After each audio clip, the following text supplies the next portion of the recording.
Adobe Acrobat Studio, so brand new. Show me all the things PDFs can do. Do your work with ease and speed. PDF Spaces is all you need. Do hours of research in an instant with key insights from an AI assistant. Pick a template with a click. Now your prezzo looks super slick. Close that deal? Yeah, you won. Do that, doing that, did that, done. Now you can do that with Acrobat. Now you can do that with the all-new Acrobat. It's time to do your best work with the all-new Adobe Acrobat Studio. This episode is brought to you by Netflix. So Netflix is basically Santa this year. 2 NFL games on Christmas Day, streaming live. At 1 p.m. Eastern, it's Cowboys, Commanders. Then at 4:30, you've got Lions, Vikings. Midwest football, playoff stakes, and probably some snow. Watching holiday football is a tradition the whole family can enjoy. Open some gifts, grab some food, settle in, and watch NFL Live on Netflix this Christmas Day. It's a show that puts some specific things in the script just to make Dusty laugh. That's not a good might strategy. Annoy everyone else. I know, but when I was doing the read-through, he loved it. You do a read-through? Of course. Oh, he does a read through. He does a look through where he stands in the mirror for about 30 minutes and. Yes, guys. Drew and like he's delivering his Drew and I are just out here improvising. You're not improvising. You've done this show on the What's Right podcast this morning. That's not the show. You guys are the show. Buckle up for this stuff. First hour, first things first. Today, Rams in Seattle after a nightmare first game. Will Sam Darnold play like a stud? Or will Sam Darnold play like a dud? That's a dusty. Oh, man. Dusty. Or will he play like a stud? You already said that. Out there with suspenders on, no shirt. That's a dustyism right there. What's that? That's what I think about. Cowboy hat on. Just looking like a stud, man. Meanwhile, This guy. the latest comments from Joe Burrow. Is he ready for a new football home? Perhaps. And finally, the most motivational segment in all sports, it's the Bud List. Ooh, look at Drake May alongside Nick Wright on Kevin Wilde's Brew. Anybody on the bubble of the Bud List? Anthony Joshua. Oh, I wanted you to do that. I've got it covered. Sports Media Ombudsman's got it covered. I almost put him on, but I'm glad you interested did. in that fight. He better not get Hold on, don't quit. There's a lot to unpack there. Sports Media Ombudsman, ready for up to Is it the on task. Netflix?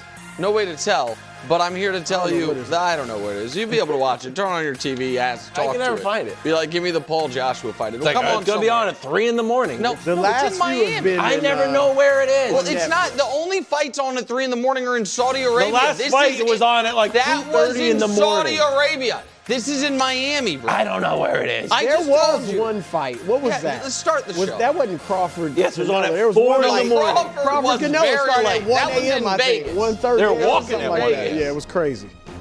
We start with another absence for Lamar and First Things First Bowl 4. The Door of Destiny and the battle for the left side of the desk. Or right side, depending on where you are, if you're in the studio or watching. FTF4. Lamar missed practice yet again. This makes 6 straight weeks, Brew, that the two-time MVP has missed a practice since coming back from his hamstring injury. Each week, a new reason. Here's Harbaugh with the latest. Lamar had an illness. He was kept home with a flu deal. The doc kept him home today, away from the guys, so that was what happened with that. Okay, that was yesterday. Today he practiced, so Yeah. Brew, perhaps all your concerns are alleviated. Oh, yeah, I was shaking in my boots. I was just, I was a mess yesterday. Why? He's missed practice and hasn't played well. He played well last week. He played fine last week. That was 114 passer rating. Brew. He Well, threw it the was ball like 12 150 times. yards. I mean, And he had 150 yards passing in 12 attempts. Yeah, it was. One was a dime to Zay Flowers. Okay. The interception was off the hands Sure. and chest Yeah. of his receiver. I mean, he played well. He ran the ball well. He wasn't vintage Right. Lamar, Like, but he was good. He was I had effective. no issue He was with how he effective played. in a limited capacity. Threw So- 8 passes. Oddly, I am less concerned about Lamar and the Ravens in this game than you are. You got the team that's on the rise, the team that's going to win the Super Bowl, Yeah. the team that's got the MVP for quarterback. Second place Yeah. MVP, silver medalist, Yeah. for sure. And I am not worried in the least bit How can you not be? I mean, my standards have lowered a little bit. A little bit. They're not in the playoffs yet. When they get to the playoffs or get to the point where that last game against Pittsburgh means something, winning you're in, losing you're out, that's when I'll be like, okay, on the edge of my seat. Do you think the Ravens are going to win this game? Yes. And I think Lamar's fine. So he done missed practice the last 6 weeks. And didn't play well, but he played well last week. He said last week his hamstrings feeling better. Yep. And I also think your boys are vulnerable to the run.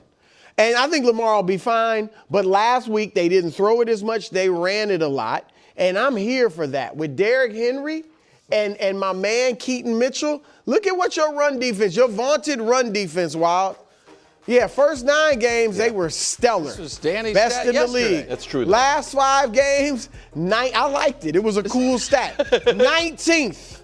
19th. So we running up and down the field on y'all. Lamar some, but Derrick Henry and Mitchell a lot. And you'll throw it well. So you viewed this question maybe a little differently than I did, because you viewed it more as like a game preview-ish, which I know we're going to. If he has to play with the flu Sunday, then okay, I'm concerned. But if he's fine, I think he's fine. I'm looking at this. You're looking at it. You're looking at it like Agatha Christie. Yeah. That's how you're looking at it. You got a whole mystery. You have a whole mystery. Not a mystery. You're an old novelist. Now, is there any reporting that's going to back up your theories? Yeah. Yes. All right. Called the injury report. Let's hear it. Oh. Oh, really? Yeah, he can't be injured? Hold on.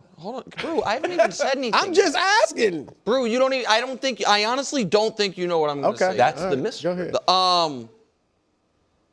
And maybe I thought you'd like this take. You might hate it. Wilds, I gave him a sneak preview of it. This is going to be unpopular. I know I'm right.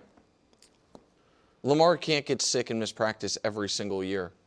He's the most important person in that franchise. He's an adult. He's a professional athlete. And he is the only, forget star, just starting quarterback in this league that every single year he can't manage to figure out how to not get the seasonal flu and miss his practice. That's a problem. And it is, to me, in line with, and this is maybe more the Agatha Christie stuff, but it's not, I don't need reporting for this because it is just what we know. It is in line with a lot of pieces of Lamar's relationship with his team, health history, all of it, are one of one as far as franchise quarterbacks in this league. Lamar's in one category. Everyone else seems to be in another one. He's the only franchise quarterback in this league that the team seems to have no line on his week-to-week, day-to-day health status. He's the only franchise quarterback in this league that we expect every winter to get sick and have it show up on an injury report. It's been 6 winters in a row that this has happened. The only one it didn't was when he missed winter with an injury. Right. I know it sounds ridiculous to bang on a guy for getting sick. I think that in our field, if every year during like our most important time of the year, you're like, oh, Nick's going to be out 4 days because he's going to get sick, you'd be like, at some point, hey, man, take care of yourself. Figure out what's going on.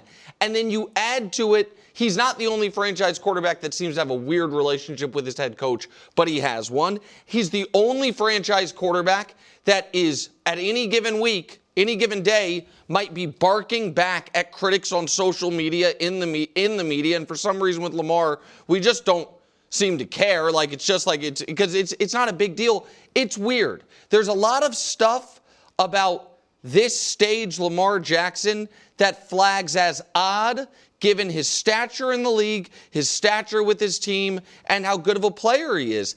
And that yesterday I said to the group, guess who missed practice with the flu? And 2 of the 3 people at the desk, first guess said Lamar. That's a problem. And so I'm wondering what your conclusion is. I think there are a lot of signs of immaturity with Lamar Jackson. Okay. I think the way that he within the game doesn't face much adversity, but when he does, I think we see some immaturity. I think the way he uses social media speaks to immaturity. I think the fact that he does not seem to have, I can't put the relationship with him and Harbaugh on immaturity. It's just weird. But I think being damn near 30 and not figuring out how to not get sick every winter when your job demands you be at your best every winter speaks to immaturity. And I know people are going to clip this and say I'm being unfair. I don't think it's unfair. I think you hold your face of the franchise star player to a high standard, and I think this is one area where Lamar is lacking, and I don't think that's unfair. Here's the injury. Yeah, you're frightened to death. I'm not. On Sunday. Here's the injury report for that Lamar has had since going back to week 5. So he had the hamstring, the knee, the ankle, the toe. We're back to the ankle, some rest, and then illness. So it's been a collection of reasons that he's been out. At the same time, he hasn't looked like himself in a long time, although his completion percentage against the Bengals was the highest in the last few weeks. At yards per pass. The Bengals game, he was very good in the passes he threw, but it's a weird game. He didn't throw a lot, and he got sacked a bunch. The couple of runs, he looked fine. He did get sacked. So if he does put it together, yes, I'm nervous about the 2-time MVP and our run defense. Look, Nick, you might be. I don't know what. I mean, it is a little odd, but a lot of time, and you weren't the only one. But there was a point a few years ago. Everybody thought he was done with the Ravens. He is out of here because of the contract negotiations. Right. Yeah. And people thought it couldn't be fixed. Well, it was fixed. And he won, 2 MVPs since then. So well, he won MVP. Maybe should have won another. Because he won the first one, his first year before that. So one since then. But no, he's played his best football since then. But don't you, just real quick, and I don't want to belabor it, then we can move on. Does the fact that he gets sick enough to miss practice every single winter, you can tell me, Nick, you're being crazy right now. Or does it flag to you? If he missed games, it would hit me. Right. But the practice, but he's missing a practice every time. But what about what Coach reminded us of last week, which is when your starting quarterback misses practice, it's something. That practice for the offense is basically not thrown away, but it damages what everyone can get done in a real way. And so I think to your point, I would be very worried. I was going to save this take about leading up to First Things First Bowl 4. I would be very stressed if Lamar had a full week of practice. And it seems like everybody's working towards a full week of practice. And I was waiting for why he was going to miss practice. But I guess I also think you would be stressed if Drake May today missed practice. Because you feel like we would feel like it's important. Like, something must be amiss. Like, he's missing practice. And the fact that it's been 6 weeks in a row where Lamar's missed practice, first 4 for injury, last week for rest, and this week for sickness, none of that to me screams a team that's about to flip the switch in a wide open AFC.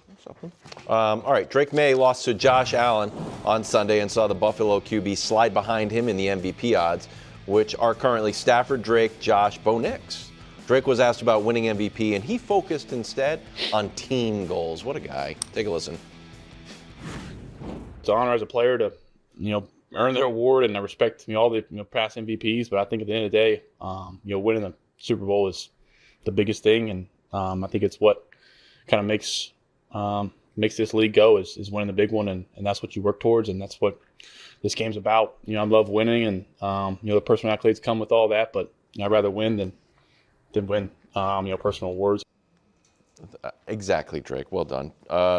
Nick, do you still view the Patriots as Super Bowl contenders? Yes, but I won't if they lose this game.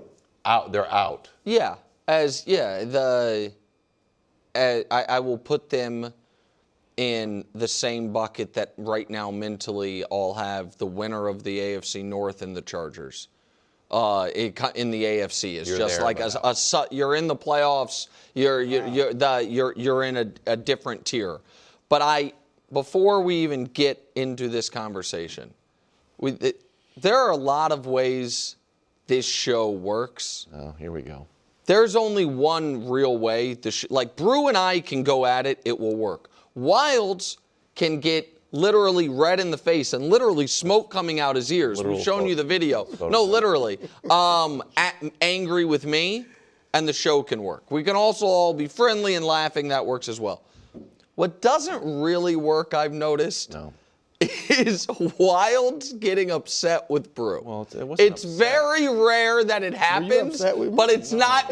But it does not work. I'm telling you right now, that side of the table needs to be on the same side. We've been a team. At least have a détente or whatever it is.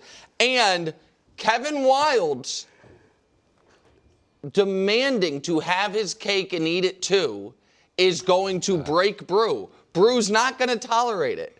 And I'm telling you, so just you tread carefully with your Pat's answer here, because he's ready to hammer you for 10 days ago, demanding we acknowledge the Patriots are the best team in the NFL. I didn't. You did. Every time Bruce said it's a wide open AFC, every team has a flaw, you either under your breath or loudly like, well, not one team. What's our flaw? What is it? Experience. Right, exactly. That's a flaw. Exactly. That's a flaw. You were adamant about all of this, and then they play one bad half of football. Exactly. And you're out here saying the Texans are the best team, they have a great and defense. Brew is ready to kill you. Well, I just have a question, because this has become a big deal. This is a problem, Gianna. The doorstep of destiny has become huge. Is destiny making the playoffs? That's a great question. It's purposely amorphous. You and I both know destiny, not New England, is making the playoffs. In Tennessee, sure.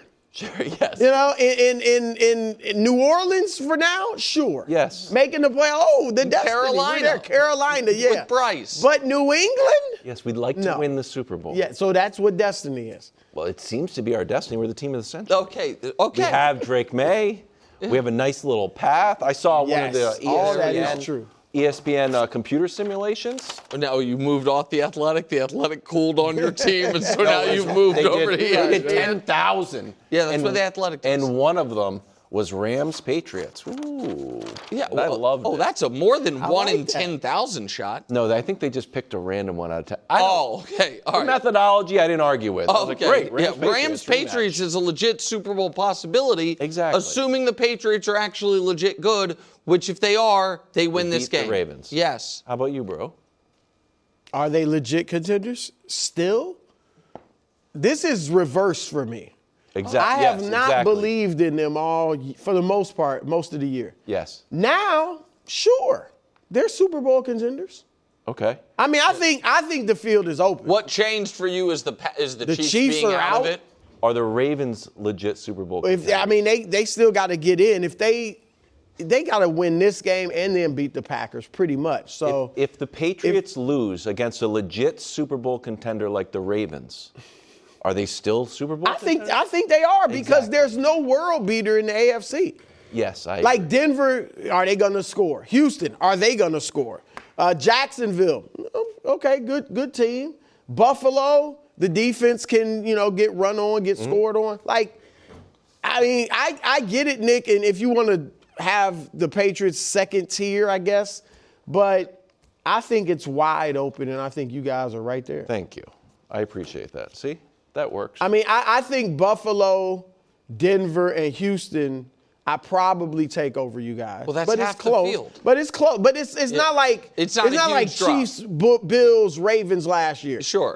So I think it's open. You guys are there. I'll do a pop quiz segment for you, and I kind of mentioned it on the call.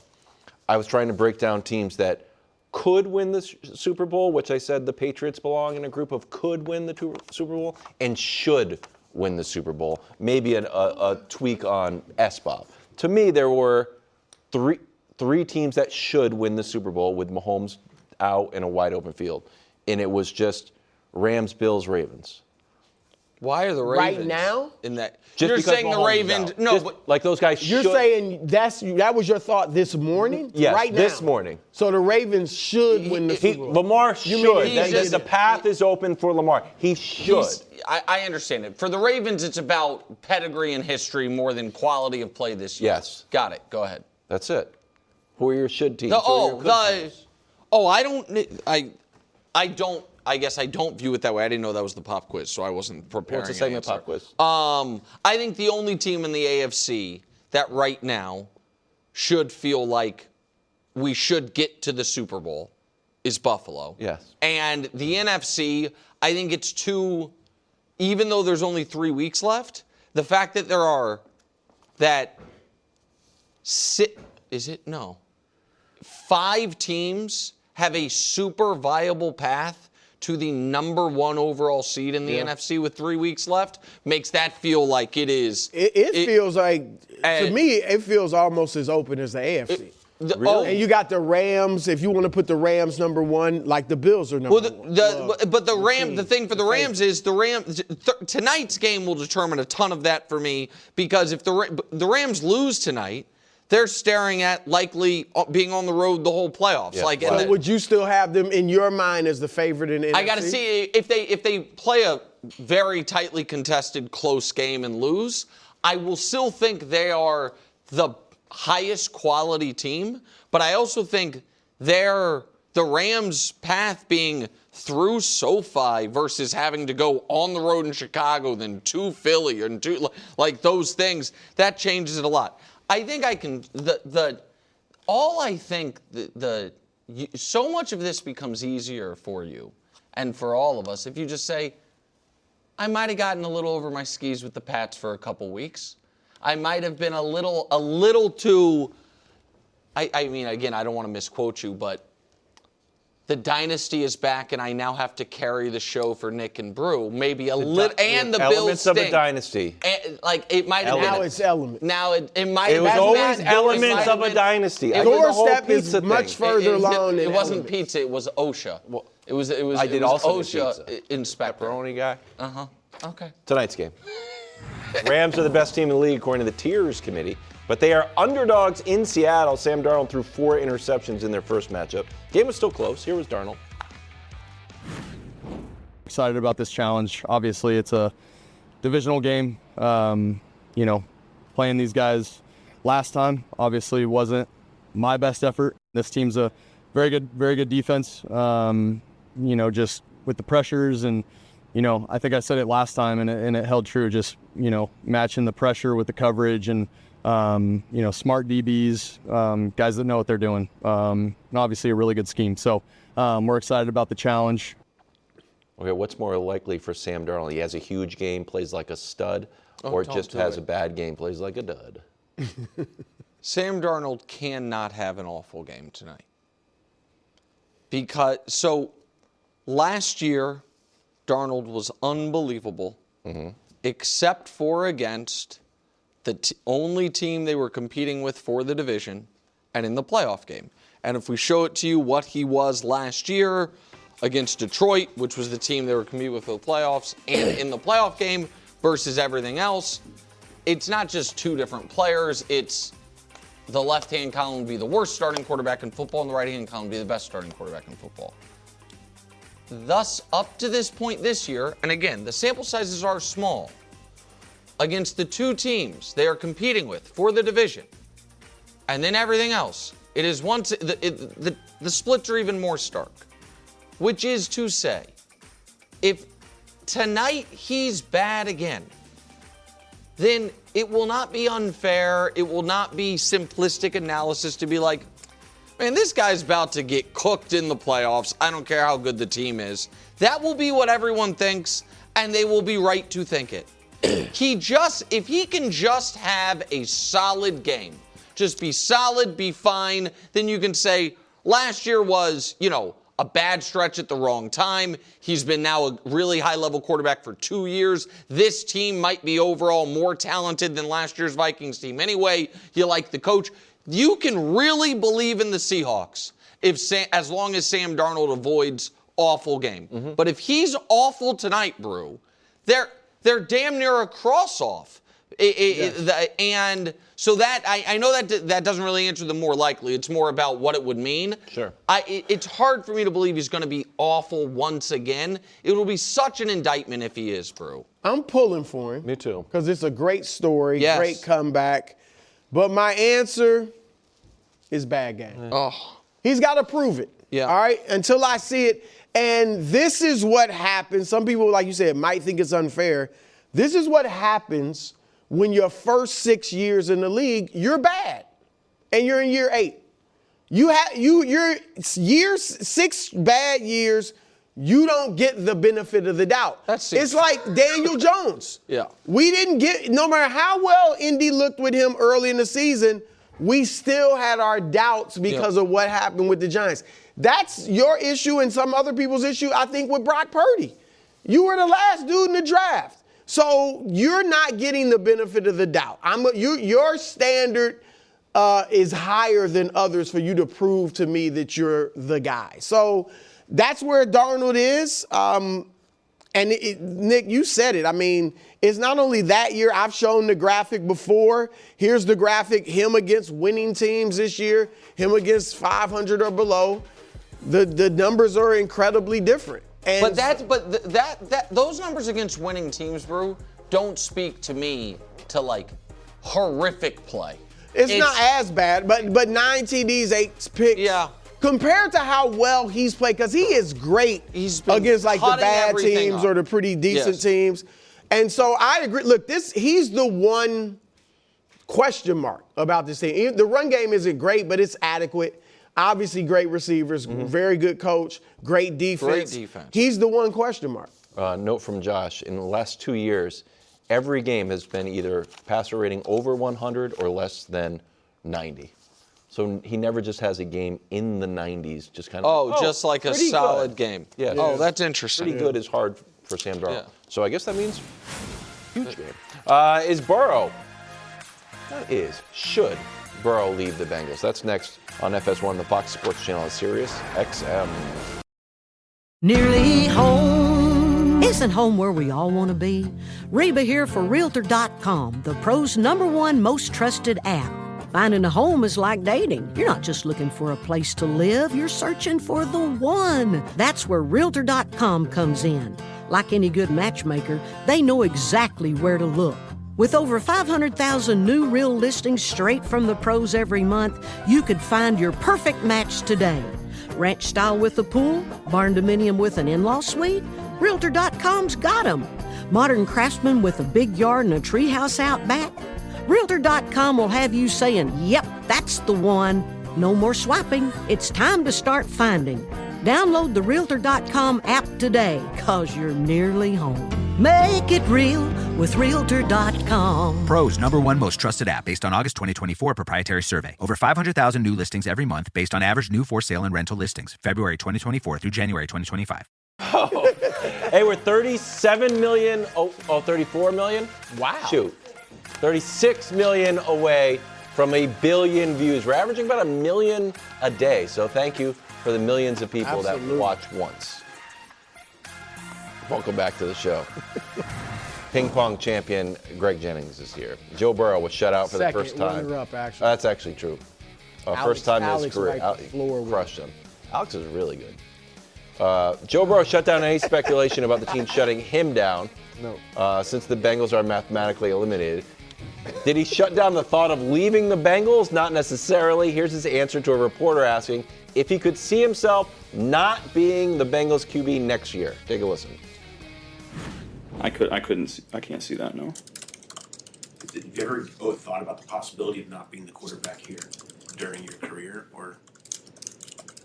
You think about a lot of things. Uh-oh. Sound the alarm. How worried should the Bengals be? They should be really worried. Yeah. Now, hold on. Brew, I don't want to step on your trademark. I listened to the whole thing. Of course. It's 20 minutes. I listened to the whole thing. And one thing he made very clear was that press conference last week was not about retirement. He talked about how much he fought to be able to come back this year, how much seemingly, and it's not clear who he's talking about, he's fighting to keep playing the rest of this year.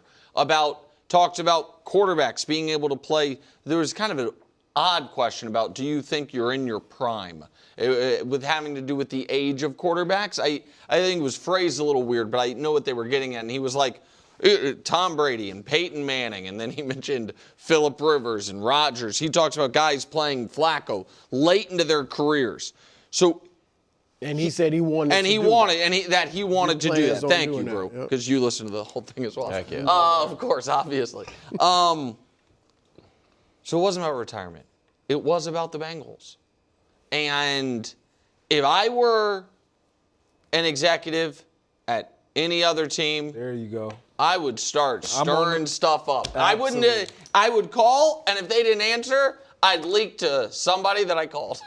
And I would be like, I'm going to tell you a true fact you can report. The Cincinnati Bengals today took a call regarding a Joe Burrow trade. Oh. It's true.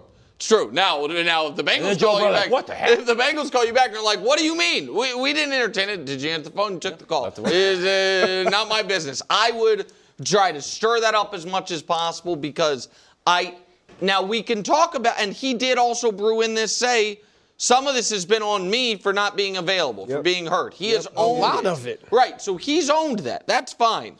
But I think he is rightfully nonplussed about being a Bengal, and I think the rest of the league should seize on that discontent. Bruce. If I was the Bengals GM, owner, whatever, Here we go. I'm Same not guy. the least bit worried. Why? Because we have these things, Wilds, called contracts, which determine where you can go play, where you can't go play. They got him locked up, Nick. The first out is, and I don't even know if it's his out or the team's. No, he doesn't have any. He's locked up through 2029. So why, unless he's about, and he didn't say anything in that press conference that makes me think he's going to go to the Bengals and say, I want out. Getting close. No, he's not. I don't think he is. I watched the press conference too.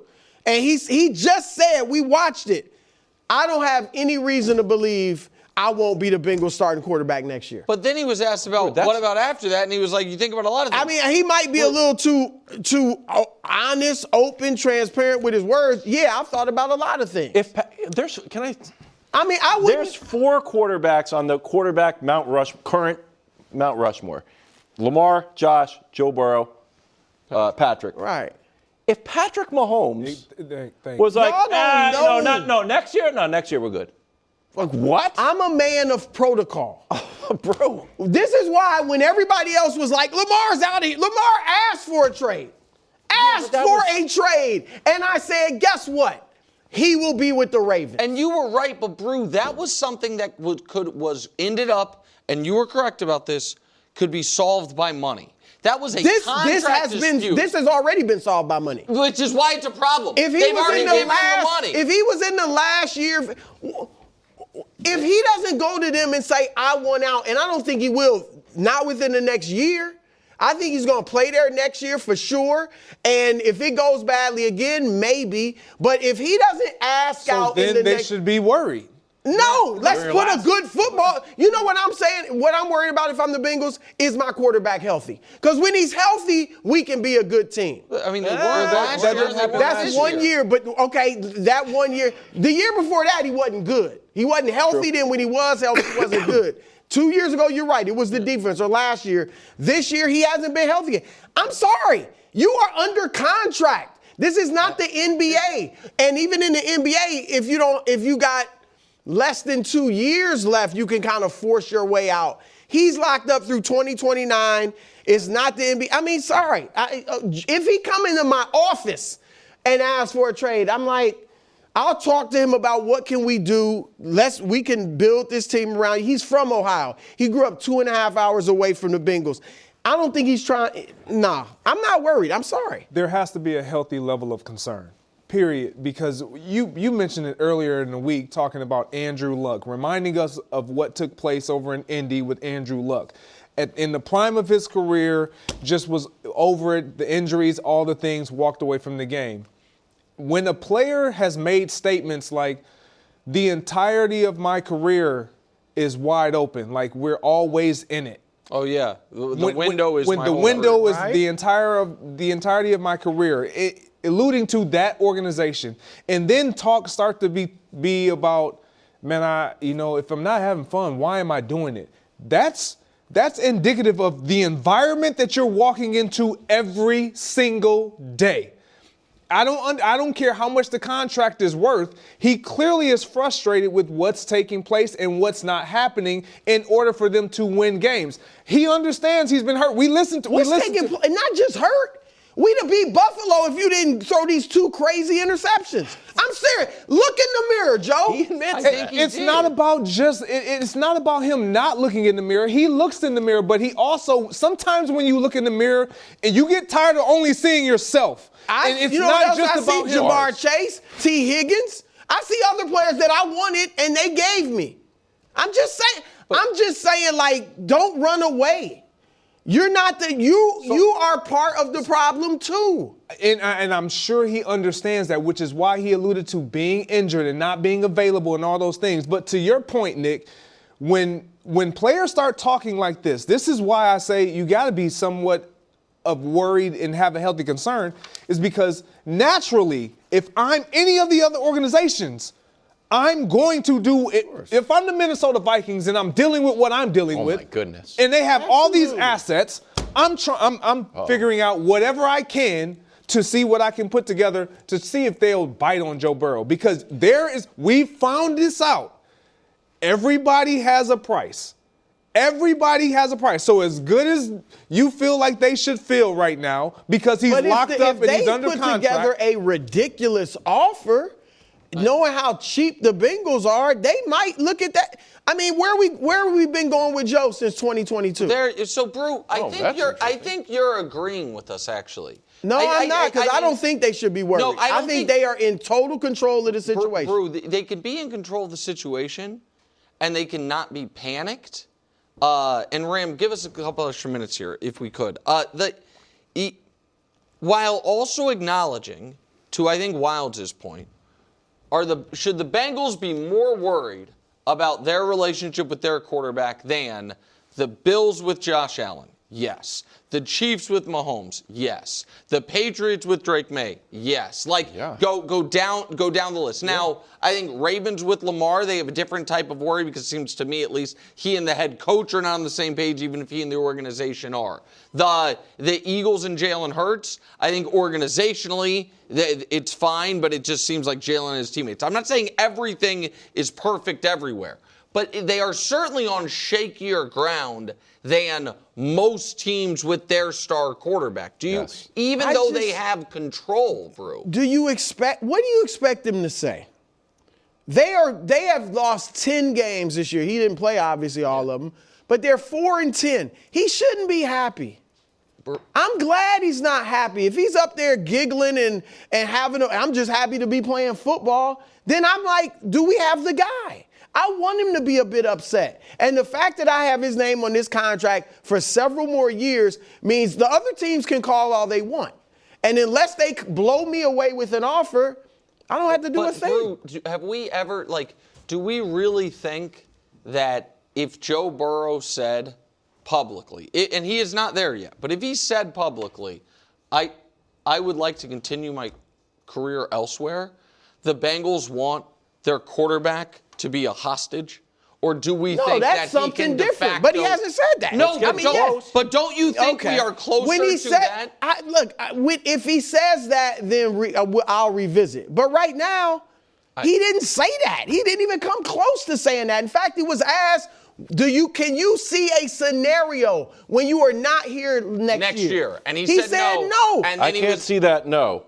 And then have you ever thought about playing elsewhere? Think about a lot of things. That's a guy. Brew, don't you feel like the answer for all these other star quarterbacks to that follow-up question is no? Everybody wants to be. You know what I'm thinking about? The Dolphins and winning this game. Yeah, I want to be there for life. I just think that's what they would say. I also don't think he's wrong. I would not be concerned. I don't, Brew. I think you're being just like everybody thought he was crazy. People thought he shouldn't go there in the first place. And it looks like they were right. Too. Really? Because they got to the Super Bowl when he was healthy. They did get to the Super Bowl, Brew. They've been one of the better teams in the league, one of the scariest teams in the league. Brew, they made the playoffs twice in his career. When he's healthy, they're scary. You know that. Last year, he was healthy. If he was healthy this year, they would be a scary team in the AFC. We know that. Brew, I don't know that I agree with you. They weren't last year, Brew. Brew, this year they would have. Why? The defense is better. Wilds is fawning over That is fine. That is true. I'm not saying it's good. No, pretty but good, it's though. better. Pretty good. It's good. Dead They've last gotten better. in the It's NFL good. No. 2 weeks But ago. Look at this. trending Look up. at this AFC. It's wide open. That's all Wilds needed right there. That's not it. Oh, my Last year, God. 43 touchdowns. This year, 8. Well, he's played, 5 games? They haven't been good with That's him. part of the problem. Passer rating 84, completion percentage 60%. He's not having a great year. No, he's not. And he didn't 2 years ago. Do the Rams deserve to be underdogs? That's why I said tonight? look in the mirror. Nearly home. Isn't home where we all want to be? Reba here for Realtor.com, the pros' #1 most trusted app. If you're hearing me, I'm going to assume you're awake. And if you aren't, because while you're snoozing, someone else might be finding your dream home. That's where Realtor.com comes in. With over 500,000 new real listings straight from the pros every month, that's a lot of chances to find the place you've been dreaming of. Whether you're searching for a 2-story mid-century with a pool or a little extra space with a spa-inspired bathroom, Realtor.com can help you find it today. So quit hitting that snooze button. Realtor.com isn't sleeping on finding your dream home, and neither should you. Download the Realtor.com app today, cause you're nearly home. Make it real with Realtor.com. Pros #1 most trusted app based on August 2024 proprietary survey. Over 500,000 new listings every month based on average new for sale and rental listings. February 2024 through January 2025. Packers in Chicago, Saturday night on Fox. News today, Luther Burden and Roma Dunze out. That's not good. Caleb, fresh off a cook in the Browns defense, said he could make any throw after the throw of the year that Parkin said was Montana to Dwight Clark-esque. Does anyone here expect another great Caleb game? Greg, we'll start with you. Great Caleb game. I'm not sure about a great Caleb game, but I do expect Caleb Williams to play well. Look, he's coming off a really good, impressive performance against the Cleveland Browns. So his level of confidence is going to be high, and largely because of what he was able to do in that second half against the Green Bay Packers. Like, when you play that type of a game, and obviously it didn't end the way that he would have hoped, but when you watch that tape and you're the player that performed and threw that interception, you don't necessarily look at it as, man, I threw an interception, I let my team down solely. You look at it as, man, I got this team. Oh. I blew it. If I make this throw, like they didn't stop us in the second half pretty much. I was able to do whatever I wanted to do as a pass thrower, we as an offense. And when you look at what he doesn't have, obviously Roma Dunze and Luther Burden, I don't think that's obviously really good, impactful players for what they've been doing all year. Because Burden was But Colston big in that Loveland, game. his emergence, Cole Kmet is getting back reacclimated and involved in what they do offensively. And then DJ Moore as well. So they still have weapons, and we got to understand he's going to be protected by that run game. And he has a level of confidence where now the operation looks good, pre-snap, he's seeing things better, he's anticipating throws. I still think he's going to play well. And this has nothing to do with what the Packers won't have. I just think his confidence is at that point. No, that makes sense. I think this is the most intriguing part of this game. And both quarterbacks, really. What does Love do? Can he carry him without Micah Parsons? But, yeah, I really want to see, does Caleb build on what he did last week and, like you said, the second half against Green Bay? He's had 3 outstanding games outside of last week against Cleveland. Dallas, he threw 4 touchdowns. And then Cincinnati and Pittsburgh, he threw 3, no interceptions in those games. The game after, though, he's fizzled out in 2 of them. 1 of them, he was okay. But you see his numbers. The game after a great game, he hasn't been able to play well. So if he can string together 2 great games, it'll be the first time he's done it this year. Giants and Eagles, not like. Those aren't great. The Eagles, obviously, but the Raiders and Giants, those aren't even good teams you're facing. So it'll be interesting. I think he's fully capable. He has, these last few weeks, I think, played really well. And just, you're seeing him, when he rolls out, that's when he's like at his best. So I think you can kind of look at it as, if you can get over the mistake at the end of the Packer game, which, again, I'm not trying to gloss over, but to me that wasn't like indicative of anything other than, guy, He saw it late and underthrew it. Yep. You know what I like? The process was fine. The play was fine. It was the right read, all of it, but he saw it a little late and then underthrew it. He has a chance to have now strung together, if he has an excellent game, like 10 really high-level quarters, right? Because the second half against Green Bay, to your point, the whole game against Cleveland, and then this game. And if he does that, they are a very real threat. Yeah. Because this team, when Caleb's played well, they've been one of the best teams in football. He has had 5 games this year with a passer rating 95 or better. They're 5-0. They're 5-4 in the games he hasn't, which is a testament to the defense forcing turnovers in the running game. When he has thrown for just more than 210 yards, they're 7-1. They're 3-4 when he doesn't, which again shows you, to Ben Johnson's credit and the running game's credit, they're a 500 team when the quarterback plays poorly, which most teams would kill for that. Like, be 500 when our quarterback plays bad. But the fact that they're damn near unbeatable when he plays well is what, if we get another great Caleb game, then all of a sudden you start being surprised by his bad games rather than pleasantly surprised by his good games, which that would then make them an 11-4 team with a young number 1 pick quarterback ascending at the right time and super dangerous. And it would put them in great shape to at least win the division. You know what I mean? To get a home playoff game and have the best path imaginable. Can I give you the opposite side of the interception wasn't a big deal coin? And there are two kind of conflicting stats, so I want to get your take on it. He is not an accurate thrower of the ball, right? So his completion percentage at Cleveland was good, according in Caleb's status. 61. Last 4 games before that, 54, 47, 54, 50, 55, 59, 65 was the highest in Baltimore before. And they lost that game. So Tyler Hunt. At the same time, this stat was floating around. 12 interceptions in his first 1,000 passes is the fewest ever. Yep. So it's this weird thing, like, all right, I know some Bears fans like, well, he throws the ball away, but Josh ran those numbers. The completion percentage is still low. So is that one where, you know what, I'm going to have to take a shot. I don't have another option. I'm going to go for it.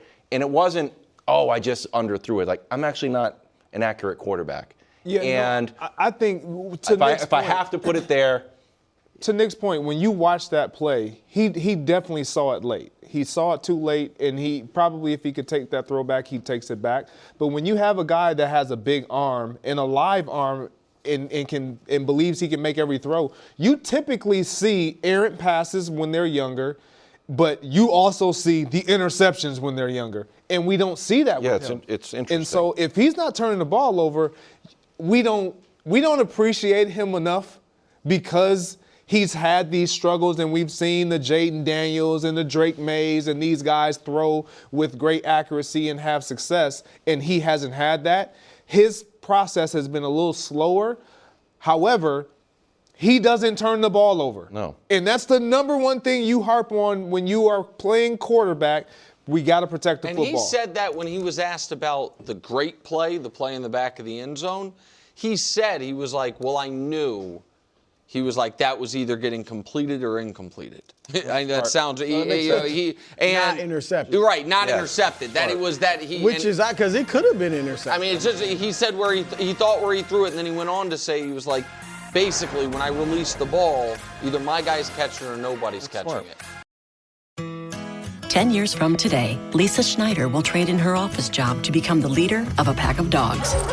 As the owner of her own dog rescue, that is. A second act made possible by the reskilling courses Lisa's taking now with AARP to help make sure her income lives as long as she does. And she can finally run with the big dogs. And the small dogs, who just think they're big dogs. That's why the younger you are, the more you need AARP. Learn more at aarp.org/skills. Live from New York. It's a show that's reminding you that you're not allowed to bring your own food into the restaurants usually. Nope. Don't worry about it. Because Greg is going to be here for the dinner. Brew owes everyone because he bet on Shador over Caleb. Don't be talking. He gonna have a salad. He gonna have a salad. Nothing. At most an appetizer. We'll go back. No, Greg was already texting appetizer. me. He was like, how I like my steak cooked because we were looking at the tomahawk. Oh, yeah. You eat steak? When's the last time you had a steak? I definitely eat steak. Steak's good for That's you. good camaraderie. That's we get part a of my huge protein. steak. Yeah, absolutely. And the seafood tower. Yeah. Oh, There's yeah. a little dessert. Do they have those at McDonald's? Seafood towers? Second hour, first things first. Today, has criticism of Jalen Hurts gone too far? Is it overblown? And Dusty cleared a great clip that changed this question round. Shout out to Dusty. Wow. Good job, NFL Films. Meanwhile, Joel Klatt joins us to talk about the college football playoff. And what's going on with Kalen DeBoer? Anybody know? Joel Klatt, hopefully. We're going to find out. Good. Yes. But right now, of course, it's time for the most motivational segment in all sports. Also time where we read some viewer mail. As always, the year 2025. We got a ton of actual physical mail right up there with Santa's letters. Dear Wilds, love the show. Why? Thanks. What's considered a win for the Bud list? For example, Jalen Hurts and Lamar Jackson both won in shutouts, but Shador threw 3 interceptions and scored only 3 points. Was that an overall W for the Bud list? Cheers, Ryan and Brian. Happy holidays. Well, I was 2-1. Yeah, that's So is it just like Nick Nick throws a party if he's 2-1. It's rare, but he throws a party if That's he's not 2-1.2 at all. And Nick's picks? I'm doing great. But you were living in perfection. I was in perfection for a while, but it wasn't bad. But Shador cost me some money. He didn't cost I'm gonna have to. It's gonna be costly to take y'all out. You know what? I'm gonna pay for the appetizer. No. Yeah, for the seafood. No. No, because it has like a rookie dinner Well, feel it's to too it. nice. No. It's too much A money. bet was a bet. Yep. I'm gonna pay for the appetizer. No. You get the appetizer, you get the drinks. No, I'm not I think that's fair. Nick will get the tip, No. and then I'll Brew, buy the how about this? entrees. Just real quick, in I all like that. seriousness. Brew pays for all food, but because Brew's a man of the cloth, let's not make him pay for the liquor. That's fine. But I'll pay for the seafood. No, he has to pay for the food. We can pay for the drinks. Well, wine That's is very fair. popular in the Bible, for the record. Oh, good That's point. very popular. That is very true. That Good is very point. true. Touche. All right, Brew pays for All right, let's get to it. At number 3, we just got done talking about it. Caleb Williams. All right, this is a huge week. And I'm just going to cut to the chase, Caleb, because we talked about the situation. Great chance to prove that you and the Bears are Super Bowl contenders. Yeah. All right? You beat the Packers even without Micah, because I think they're still alive. You beat them. You've already beaten the Eagles. Then you guys have a legit chance to get to the Super Bowl. And that leads me to this. Oh. Don't be like Wilds. Oh, my God. Don't take the stair-step approach to winning. All right? Where you would be like, let's just get to the playoffs this year. Then next year, let's win a game. That's how it Then works. the year after that, let's just get to the NFC Championship game. Then we set our sights on the Super Bowl, not winning, just getting there. And then after that, we'll win the Super Bowl. That makes sense. That's what Wilds is. Don't be like that, Caleb. It is wide open. We talk about the AFC being wide open without the Chiefs. The NFC is wide open too. All right, the LA Rams are not world beaters. All right, they're good, but so are you guys. So take the approach that you are going to seize the day and try to win this year's Super Bowl, and you can prove that you're live by beating the Packers. Caleb, I'm starting to believe in you. Wow. I'm starting to believe. And I think he's open as far as the first 2 hours of the show. I know he's Danny's guy, but I'm not sure about Nick. All right, speaking of Nick, number 2, Trevor Lawrence. What did he do? Well, He's here's been nothing but great. No, Trevor has been great these last 3 weeks. And how does it feel, Trevor? Fingerprints. Let me paint That's really the good. scenario, the picture that's going on. Okay. Trevor entered school as the next big thing. Oh, yeah. As a freshman, you're supposed to start varsity. He did. Sophomore year, you're supposed to win the state title. Junior year, you're the best team in the nation. Senior year, I mean, you're just taking over. You're so hot entering school that the school hottie. Oh, here we go. This is always risky. The school hottie was really going after you. Oh. I mean, she nicknamed you the Prince. Okay. She called you the Prince. I'm the school. All right? And then, poor Trevor, you struggle a little bit. You don't live up to the hype. You don't start as a freshman. Or you start, but you're bad. You're bad. Your sophomore year, he was bad. 7th in MVP. Bad. Junior year, bad. That's not what happened. But as a senior, you start to put it all together. And guess who's coming round again? The school fox. The school fox. The hottie. Now she's trying to call you the Prince again. I never left you. Don't worry about those other guys I was dating. It was all about you, Trevor Prince. Take me off camera. Are you actually gonna go for this? That's what happened. Are you actually going for that? Trevor, I think you're better than that. It's a good metaphor. So, look, I'm gonna say the same thing to Trevor I said to Kay. Why not you? Well. Why not you in the Jags? Right? It's open. Why not? You pounded the Chargers. I actually have a high level of respect for the Chargers, and y'all pounded them. You beat the Chiefs.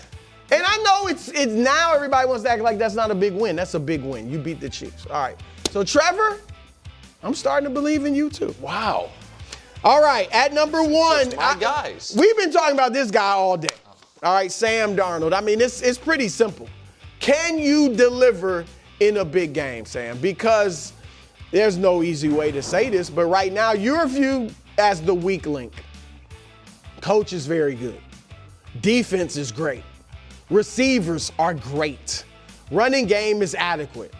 It's on you, and you're great versus, bad, mediocre teams, maybe a good team here or there. But can you consistently play well against great teams in the league? And I will admit, if you deliver against the Rams tonight, there'll still be questions. We'll still go into the playoffs like, Darnold's still a little bit of a question. Big one, though. But this is a big one, as Wiles just said. This is a big one for you. So, Sam, I said it yesterday. Prove me wrong. Prove me wrong. Right now, I have to see it to believe it. So I'm telling you, prove me wrong and go have a great game. Y'all lost by 2 points against the Rams last time, and you have 4 interceptions. So that would suggest you guys are better than them and can beat them. So if you have a good game. So, Sam, I'm rooting for you. Wow. That was a great Bud list. That was. I like that Trevor Lawrence one. I mean, it's the scenario. Yeah. It's exact. It's right on the money, too. I'm adding Aaron Rodgers to the Bud list. Wow. Yes, Wow. Aaron Rodgers. Look, if the playoffs were to start today, I don't think many of us would be pointing to this Pittsburgh Steelers team, believing that they're going to get to and advance to the second round. However, you got the Detroit Lions up in front of you. And you've talked about playing meaningful football games, being a part of something special, and the last couple weeks you have been special. You have been exactly why and what they were hoping you were when they brought you on. When the games are on the line, when the season is in the balance, when we need a quarterback to start making plays and we can ride their coattails, Aaron Rodgers got us. You've been that. However, none of us really still find that it's been that impressive because of the opponents. Now you got a Detroit Lions team, regardless of their schedule or their record and them being out right now. They're fighting for everything. They've been in a lot of shootouts. The last time we saw you in a shootout, guess what? You were special. Week 1 against your former team, the New York Jets. These were the numbers that you put up. They were pretty impressive. We were like, man, if they can get this version of Aaron Rodgers for the duration of the season, the likelihood, not likely. But guess what? You're right here. Now, going into this week, you got the Detroit Lions. You got an opportunity to clinch another winning season for your head coach, play some meaningful football, and be the reason why. but you're going to have to possibly win a shootout. Can you do it? Can you turn back the clock and be something that we've become accustomed to seeing, but do it today? Can you do it? I actually do believe you have it in you. Let's see if you can get it done. Aaron Rodgers, you're on the blood list. It's good. I mean, again, lining it up for him, if they make the playoffs, you couldn't ask for a better scenario if you were him, right? Even though I don't think they'll win it. If he plays really well against the Lions and they win this game and it's in a shootout, something that we haven't seen them do, we would start to really look at this team. If they beat Detroit, oh, they can win have some to look games at in the them a little postseason. Well, it's 4/11 on a Thursday, which means you're in for a real treat. It's a special holiday edition of one of America's most beloved segments, the Sports Media Ombudsman. Wow, what an intro. I thought the bet was over. Thank you so much. It wasn't a bet, it was a trade. So this is once again where I am going to, Sports Media Ombudsman this week is going to ask a favor, if you will, of some of America's top sports journalists, real journalists. Most notably people who cover the fight game. Here's what I want to know, and it's very simple. This Jake Paul Anthony Joshua fight, is it rigged or not? Yeah, I'm not sure. Because if it's not rigged, folks, I'm telling you, walk outside, that's a money tree, just pluck some dollar bills off it. I can't believe, this is, you right now, this moment, you can bet Anthony Joshua to win. It's minus 800. That might sound like a lot. It's not. That's a 12.5% return on your money.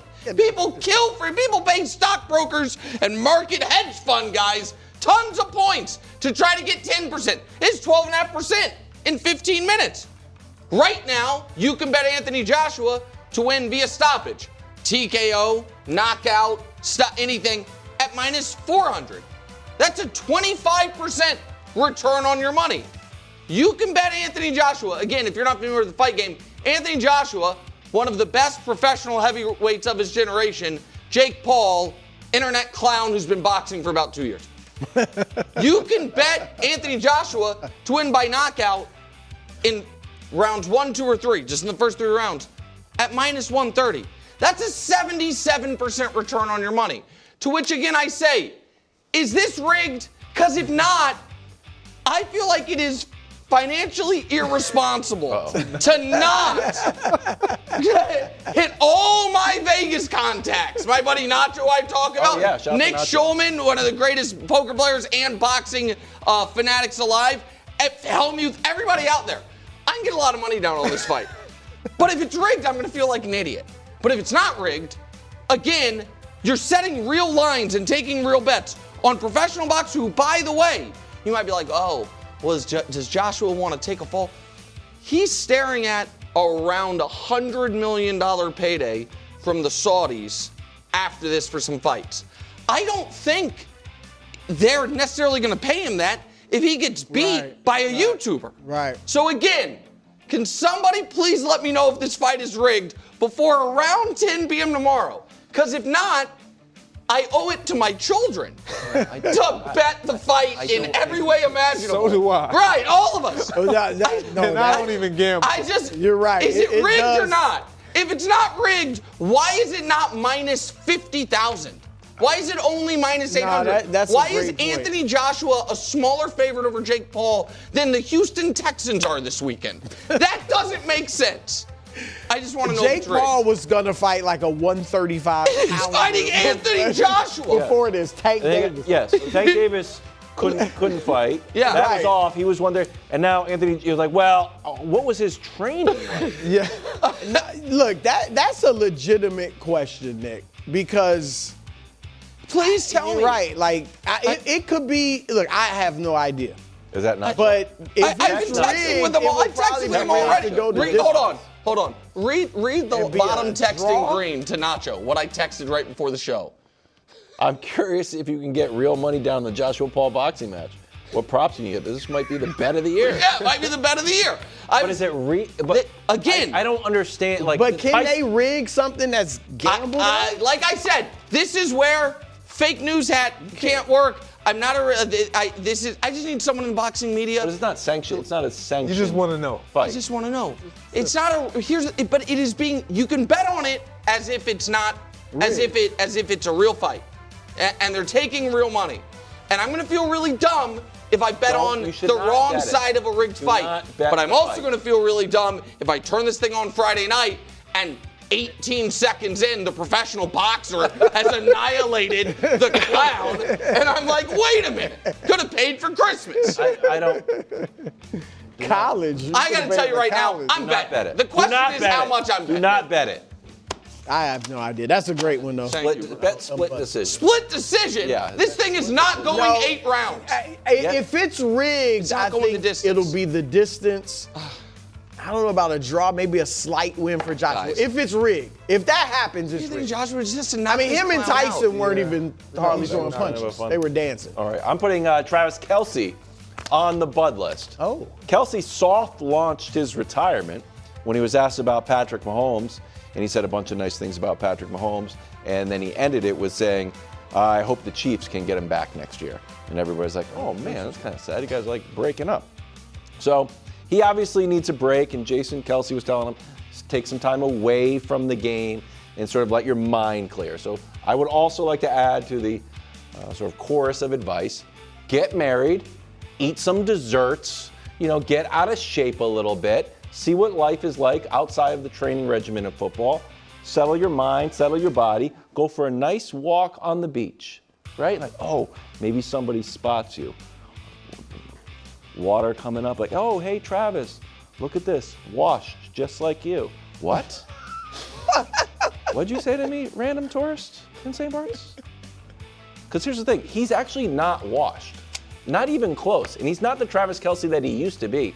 But here are the numbers this season, 67 catches, almost 800 yards. He's going to have more as he's going to keep playing. He's 4th in yards per reception, and he's got 5 touchdowns. He's got 1 more catch than Justin Jefferson.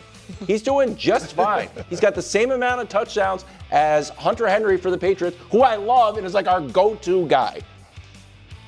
So then, as you look at that, I say, hold on, I'm not washed. I'm not washed up. But it's crazy for a tight end to just take a year off, get a little chubby and happy, and then come back. Nope, it's actually par for the course. I have great news for you, Travis. Here's a bunch of tight ends that retired for a full year, came back, and loved the game. Jason Witten did it, Gronk did it, Jimmy Graham did it, Darren Waller did it this year. All those guys, it's not easy to get 4 touchdowns in the NFL. So you're not washed, and there's a precedent for tight ends coming back. Does that say Jimmy Graham had 39 yards but 4 touchdowns? Yeah, that's weird. The guy who's just putting him into the goal line. Hey, that's even better for Mahomes. Just goal line packages. Travis Kelce sneaks out, no one guards you, catch a touchdown. We'll see how Mahomes is. Maybe the Chiefs are, let's say 5-4. Let's say 6-4. Oh, you're talking about mid-year. Mid-year's not on the board. Year I'm putting mid-year on the board too. Hey, remember how I kind of laughed and I hit my ACL and then Gardner Minshew threw an interception. It was kind of the last meaningful moment in the NFL that he just played out the string. Why don't we come back and have a little run at it? Travis Kelce's going to say, okay. I love that. That's not bad at it. Actually, I'm almost willing to guarantee that happens. Soft guarantee. What if the tight Noah Gray be there? Yeah, Noah Gray. They drafted a kid named Jared Wiley. They need to address the position no matter what. But I love. You don't think Gray could have a really good? No, I don't think he's I don't think he's. If they want to still have the tight end be a major feature of their passing offense, they need that player's not on the team right now. I kind of need one more Mahomes to Kelce moment. Yeah. Maybe it's a little selfish of me, but when we're watching injury, like, oh, that's it for. Yeah, that's Mahomes, the thing. It just felt like we're robbed of something. All right, so that's the Bud list. Excellent job. Jalen Hurts, is he being over-criticized? We see the 3rd down graphic yet again. Somebody wants to trade him. Who wants to trade him? I do. This podcast is brought to you by Carvana. Carvana lets you buy your next car on your terms. Explore a massive inventory online, filter for what matters, and find your perfect match. Then choose delivery to your home or pick it up at one of Carvana's iconic car vending machines. Every car also comes with a 7-day money-back guarantee. so you can make sure it's the right fit. Buy your car on Carvana. Delivery or pickup fees may apply. Limitations and exclusions may apply. See our 7-day return policy at Carvana.com. Carvana. Super Saturday. Eagles Commanders coverage begins at 4. Then it's Packers against the Bears. Coverage begins at 8 o'clock. As always, only on Fox. Welcome back to First Things First. Eagles almost touchdown favorites in D.C. against a Jaden Daniels Commander squad. If the Eagles win, they would be the first NFC East repeat champ since 2004. Lots of criticism around the play calling for the offense. Here's a happy clip from the Raiders game. Take a listen. He looks, he fires, and it is complete. Touchdown! Boom! Hey, I know. Hey, listen, you better say great f***ing design.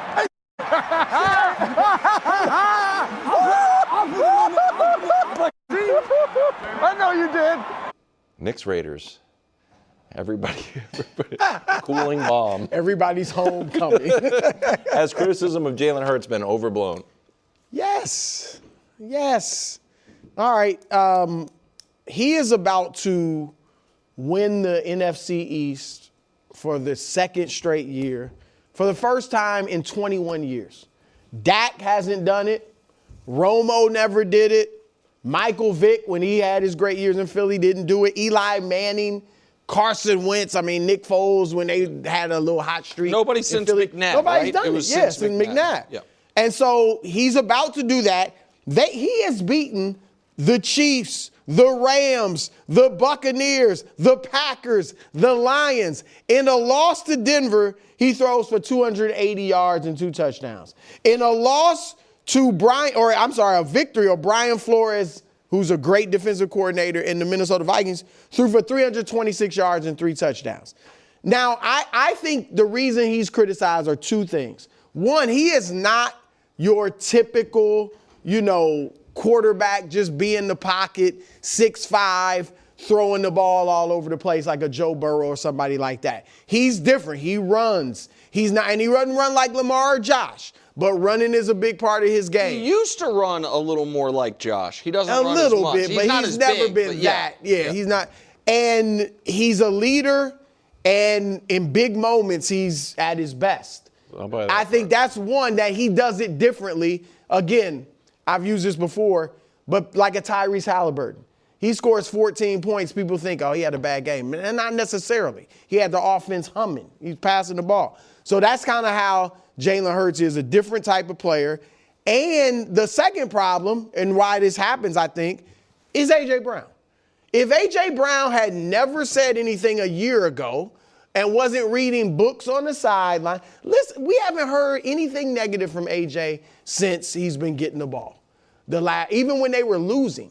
And so I think if A.J. had never said anything like that, I don't even think we'd be looking at Jalen like that. So I think it has been harsh, and I think they're live in the NFC that's wide open. Yeah, I'm with you. I think it's a little overblown. I'm not going to say we wouldn't be saying anything because of A.J. Brown, if A.J. Brown hadn't said anything, because I do believe we would still be talking about Jalen Hurts.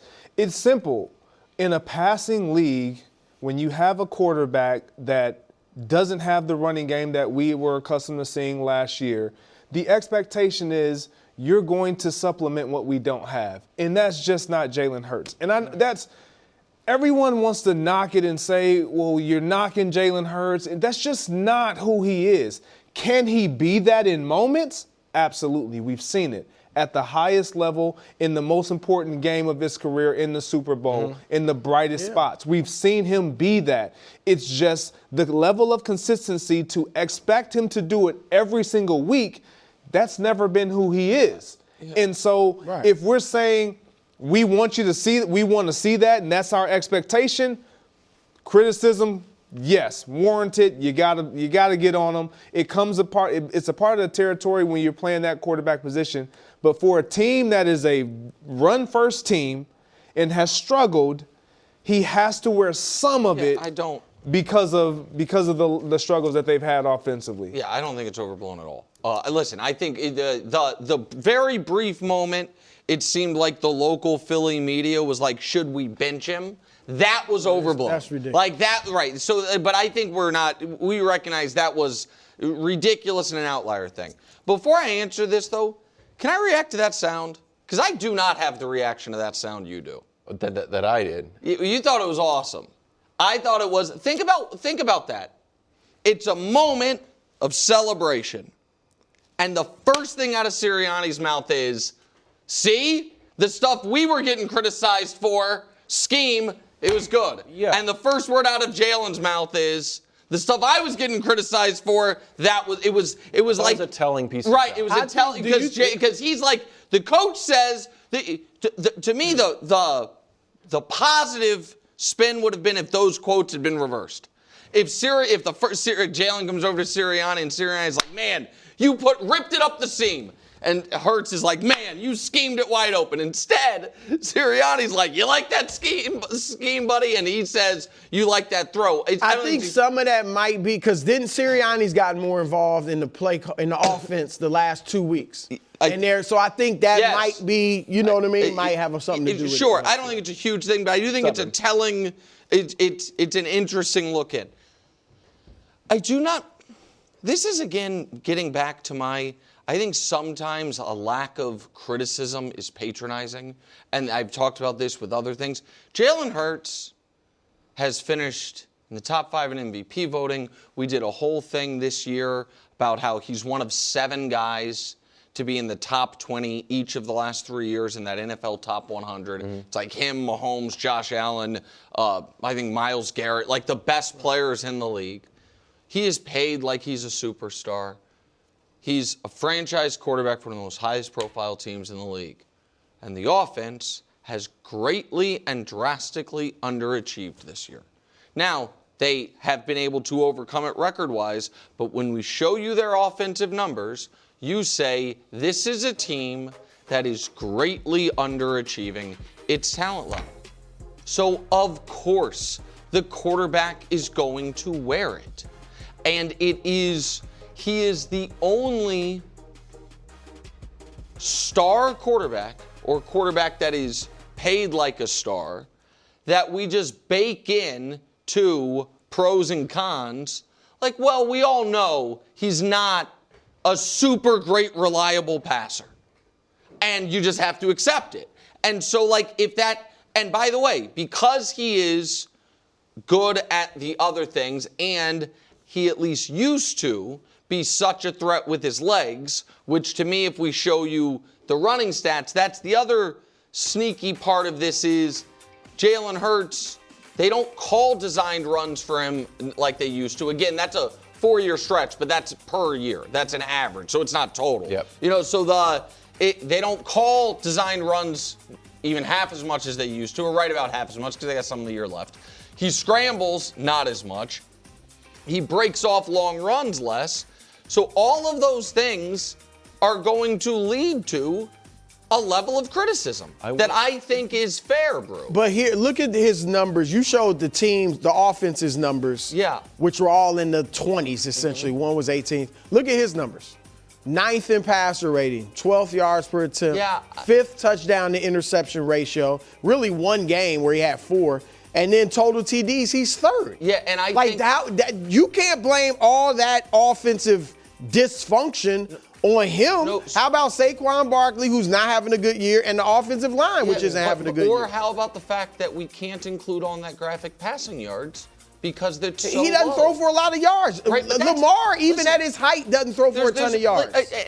We have started saying on this show, that passing yards are not the end-all be-all. And they're not the end-all. They're not the end-all be-all. But there's only 2 ways to move the football. You run for yards, you pass for yards. And if your team, last year, he got the benefit of the 2,000-yard rushing season. This year, they can't do it.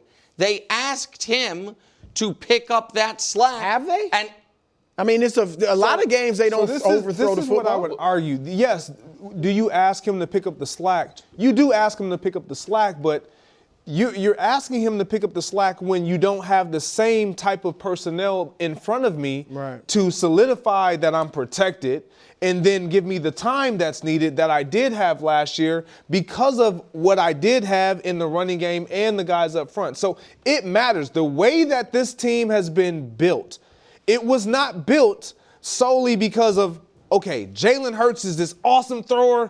He doesn't need much. No, they knew, let's support him with a great running game and some skill guys around him, and we can use his number one attribute, which is his, you mentioned it, the leadership, the steadiness, the unwavering ability to rise to the occasion in the highest of moments when we need you to. That's who he is. And can he be great throwing the ball? He can.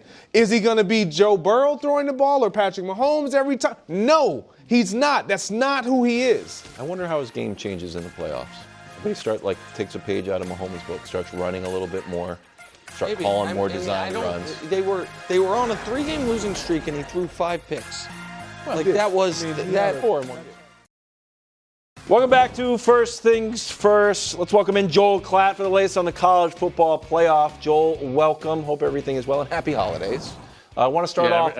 Everything's great. The internet loves me. Oh, that's true, Joel. Don't read mentions, man. Be out here, give takes. Let people take them the wrong way. Who cares? You're Joel freaking Klatt. You know me well enough to know, I really don't care. And my point stands. I might have been sloppy in my point. The NCAA tournament's not a joke, and it's not stupid, and it's not dumb. But it's not a tournament that is set up to identify the best overall team of the year. Boom. That point stands. If the objective is to have an entertaining, made-for-TV event, it's incredible. And the approval rating is off the charts. And I even love it. But if the point or objective is to identify the best team, well, it's not set up to do that. That's obvious. On that note, can I ask him a question about the college playoff before we move into Michigan? Just real quick. In that vein, what is the purpose of the tournament? I would argue the purpose of expanding the college football playoff field from 4 to 12 was for a year just like this year, where there is one team in Indiana that under any system would be in there, and then 6 teams that all have one loss and have an argument we should be in the mix to be able to play for it. That the purpose of this playoff is to make sure that a team like A&M or a team like Oregon or Ole Miss can prove it, and it is not to make sure Miami or Notre Dame get in. And so therefore, if you're not in the clear-cut top 6 or 7, you don't get to complain. The tournament wasn't made for you. You're just lucky that maybe you could get one of the extra spots. Do you think that's fair? I don't disagree with that. I think that that's fair. And listen, Notre Dame does not really have a leg to stand on. It's like they were being pitted against a team that beat them. Every tiebreak in the history of sports on the planet, the first tiebreaker is what? Head-to-head, right? Yeah. So it's that's the way it is. And then people started yelling about Alabama. And I don't really care about the back end. I think that you're right. This would have been a mess. It's who goes and plays Indiana in the old, playoff? Is it Georgia, Ohio State, Oregon, and Ole Miss, and we leave Texas A&M out? So I think the intent of the college football playoff expanding to 12 was for a year like this, and I think we're going to have a better playoff because of it. I really believe that we could have an incredible playoff outside of the 2 games. I don't think Tulane's going to be all that competitive with Ole Miss. I don't think JMU is going to be all that competitive with Oregon. Outside of that, I think it's going to be a pretty remarkable playoff. Can we stay with the playoff, this Alabama, Oklahoma? I've heard Kalen DeBoer might be coaching for his job. And do you buy that? And if he is, what's the domino effect that some theories have him ending up in Michigan? Well, I don't think it's that he's coaching for his job. I think it's that Michigan would clearly target him.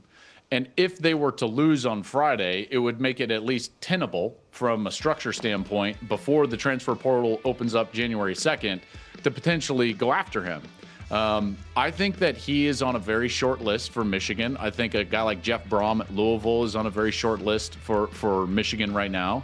But they would only, go after and try to achieve Kalen DeBoer as their head coach if they were to lose on Friday night. Because if he's coaching all the way until the 1st and the transfer portal opens up on January 2nd, then that's not a very advantageous position for Michigan to be in. So I think that they would pivot because of that. So that's why the result on Friday night as Alabama plays Oklahoma in Norman, I think is going to be important on a lot of different fronts, and not just who wins and moves on in the playoff, but also if Alabama were to lose, I think there would be a strong push from Michigan to try to hire him in Ann Arbor.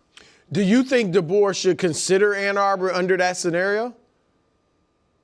I mean, that's up to him. I think that it's really tough to coach at Alabama following Nick Saban, and I think he's found that out. I think that you've got to have the right fit. We talk about fit for quarterbacks in the NFL all the time. I think that the same conversation can take place in the college game surrounding your coach. Is your coach a good fit for your program and the fan base and everything that goes on with your program? I don't think it's a bad fit at Alabama because Kalen is a terrific head football coach.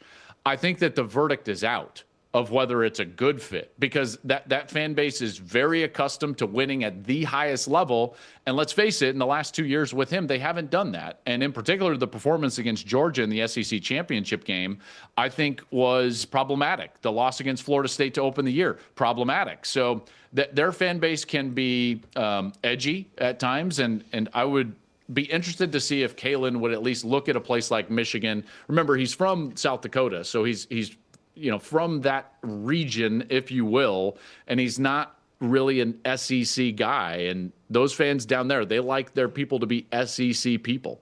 Wow. You think the internet was mad at you before? Wait until the Michiganders hear that you think Michigan and South Dakota are the same part of the country. I mean, region. North. In college football, here's the thing, Nick. In college football, there's basically 2 regions in college football, maybe 3. Yeah. There's west of the Rockies, that's one. Yeah. And then there's north of the Mason-Dixon, south of the Mason-Dixon. Okay. And that's it. That's college football, right? So that's where I'm going with that. All right. So listen, you made it, and you've made it clear, understandably, you don't have a ton of faith in 17-point underdog Tulane or 21-point underdog James Madison. So that removes 2 of the possible upsets from the weekend. The other 2 games, though, I mean, Oklahoma. Yeah. A 1.5 favorite at home, which means and that's shifted. Bama was originally favored 1.5, so that's gone the other way. And also that also means Vegas thinks Bama's on a neutral site the better team. And then Texas A&M 3.5-point favorite at home, so they think that game on a neutral site's close to a coin flip. Which of those 2 games do you think is most likely to result in an upset? And really, would you consider either one of those road teams winning an actual upset? I think Miami winning on the road would be an upset. I think that even though that's a pretty evenly matched game, but the one that I would expect more, even though, listen, truth be told, I picked Oklahoma in this game against Alabama on Friday night. I think that the environment at home, in particular for a fan base that has been frothing for this stage since Lincoln Riley left and went to USC. That fan base believes that they belong on this stage, and I think that environment's going to be incredible, and that's very difficult to face as a road team, in particular a team that has to throw the football, and you're facing a pass rush which has 41 sacks, which leads college football. So Oklahoma can get after the passer. The problem with the OU team is that they just don't score the football. Their offense is not very good. They're worse than the Eagles. You know what I mean? Offensively. And they've got to build themselves into points, short fields, turnovers, special teams. It's a version of Iowa. Oklahoma plays a version of the way that Iowa plays right now. And I think that's where this line is so close. That's why Vegas has Bama, on a neutral, maybe even favored, even though Oklahoma has beaten Alabama twice in the last, 14 months. So it should be an interesting game and a heck of a matchup. But I would just key in on that crowd noise and pass rush for Oklahoma, because what we've seen from Bama is they can lose their minds a little bit in terms of protection. They did it against Florida State. They did it against Georgia. Georgia blitzed over 50% of the time in the SEC championship game. Well, guess what Brent Venables does? He's top 5 in the country bringing pressure, and I think that he's going to try to light up Ty Simpson with a lot of pressure on Friday. All right, Joel, 2-part question based on the Heisman Trophy. We saw Indiana's Fernando Mendoza won it. Should he be the first quarterback taken in the draft? And we saw Diego Pavia from Vanderbilt, who didn't win it. He spewed some vulgarities at the voters. Do you think that'll hurt his draft stock? Maybe help. I like that. I like that tenacity. Wilds? You like that tenacity, Wilds? A little bit. Yeah, you do? Oh, wow. Do your Pats need a little tenacity we're after good. giving up That's the 21-point lead? I didn't know if we put it up there. It's a family for life. I like that part. I do. I love the family for life. Maybe, yeah. The owners are going to be like, all right, this guy's a loyal guy. You know? I don't know if that's going to hurt. Listen, let's face facts. Shedeur Sanders would have been drafted much higher last year if it weren't for off-field concerns, attitude concerns. Wouldn't you guys all agree with that? Seems like that's the reporting on it, yeah. Okay. So this isn't going to help. Now, whether it hurts or not, I don't know. But this certainly isn't going to help his transition into the National Football League. Sure makes him seem like a Raider to me. I feel like maybe. They need all the help they can get on their offense. Oh, my gosh. But the voters got it right. Fernando Mendoza beat every team he played and played his best football in the fourth quarter against the best opponents that he faced. You know, remember, guys, he was tied with Iowa late, drove him down, scored a touchdown. He's tied with Oregon on the road in Autzen, drives him down, gets a late touchdown.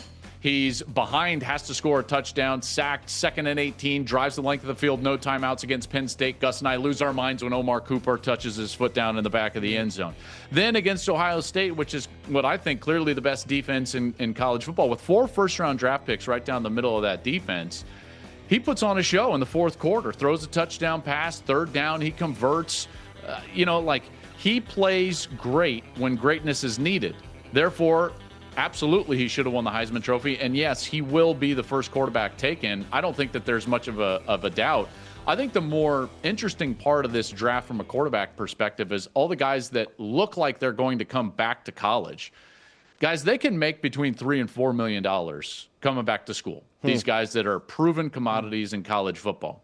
Well, if you get drafted late in the first round, or maybe even more specifically early in the second round, you might make a little bit more next year, but the overall life of that contract is it's not more than you're making your last year of college football. Meanwhile, if you stay in college, you can develop more, get more starts under your belt, and potentially get into the top 15 of the first round. And that's where that contract not only comes with more value, but it also comes with more investment from the franchise, and they're going to want you to succeed. Because what's the ultimate goal here? Is it to make the most money next year, or is it to make the most money in your second contract in the NFL in a good situation? I would argue it's the latter.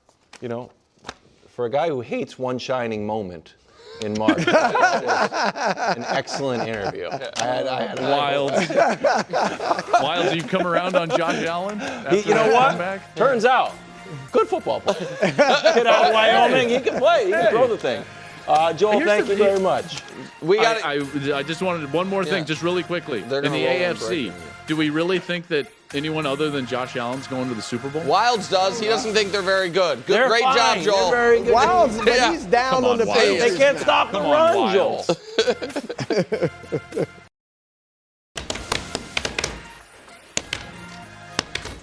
No. Wow. Try again. Airball. Playing the drums. Live. That wasn't it. Live from New York. It's first things first. Overtime.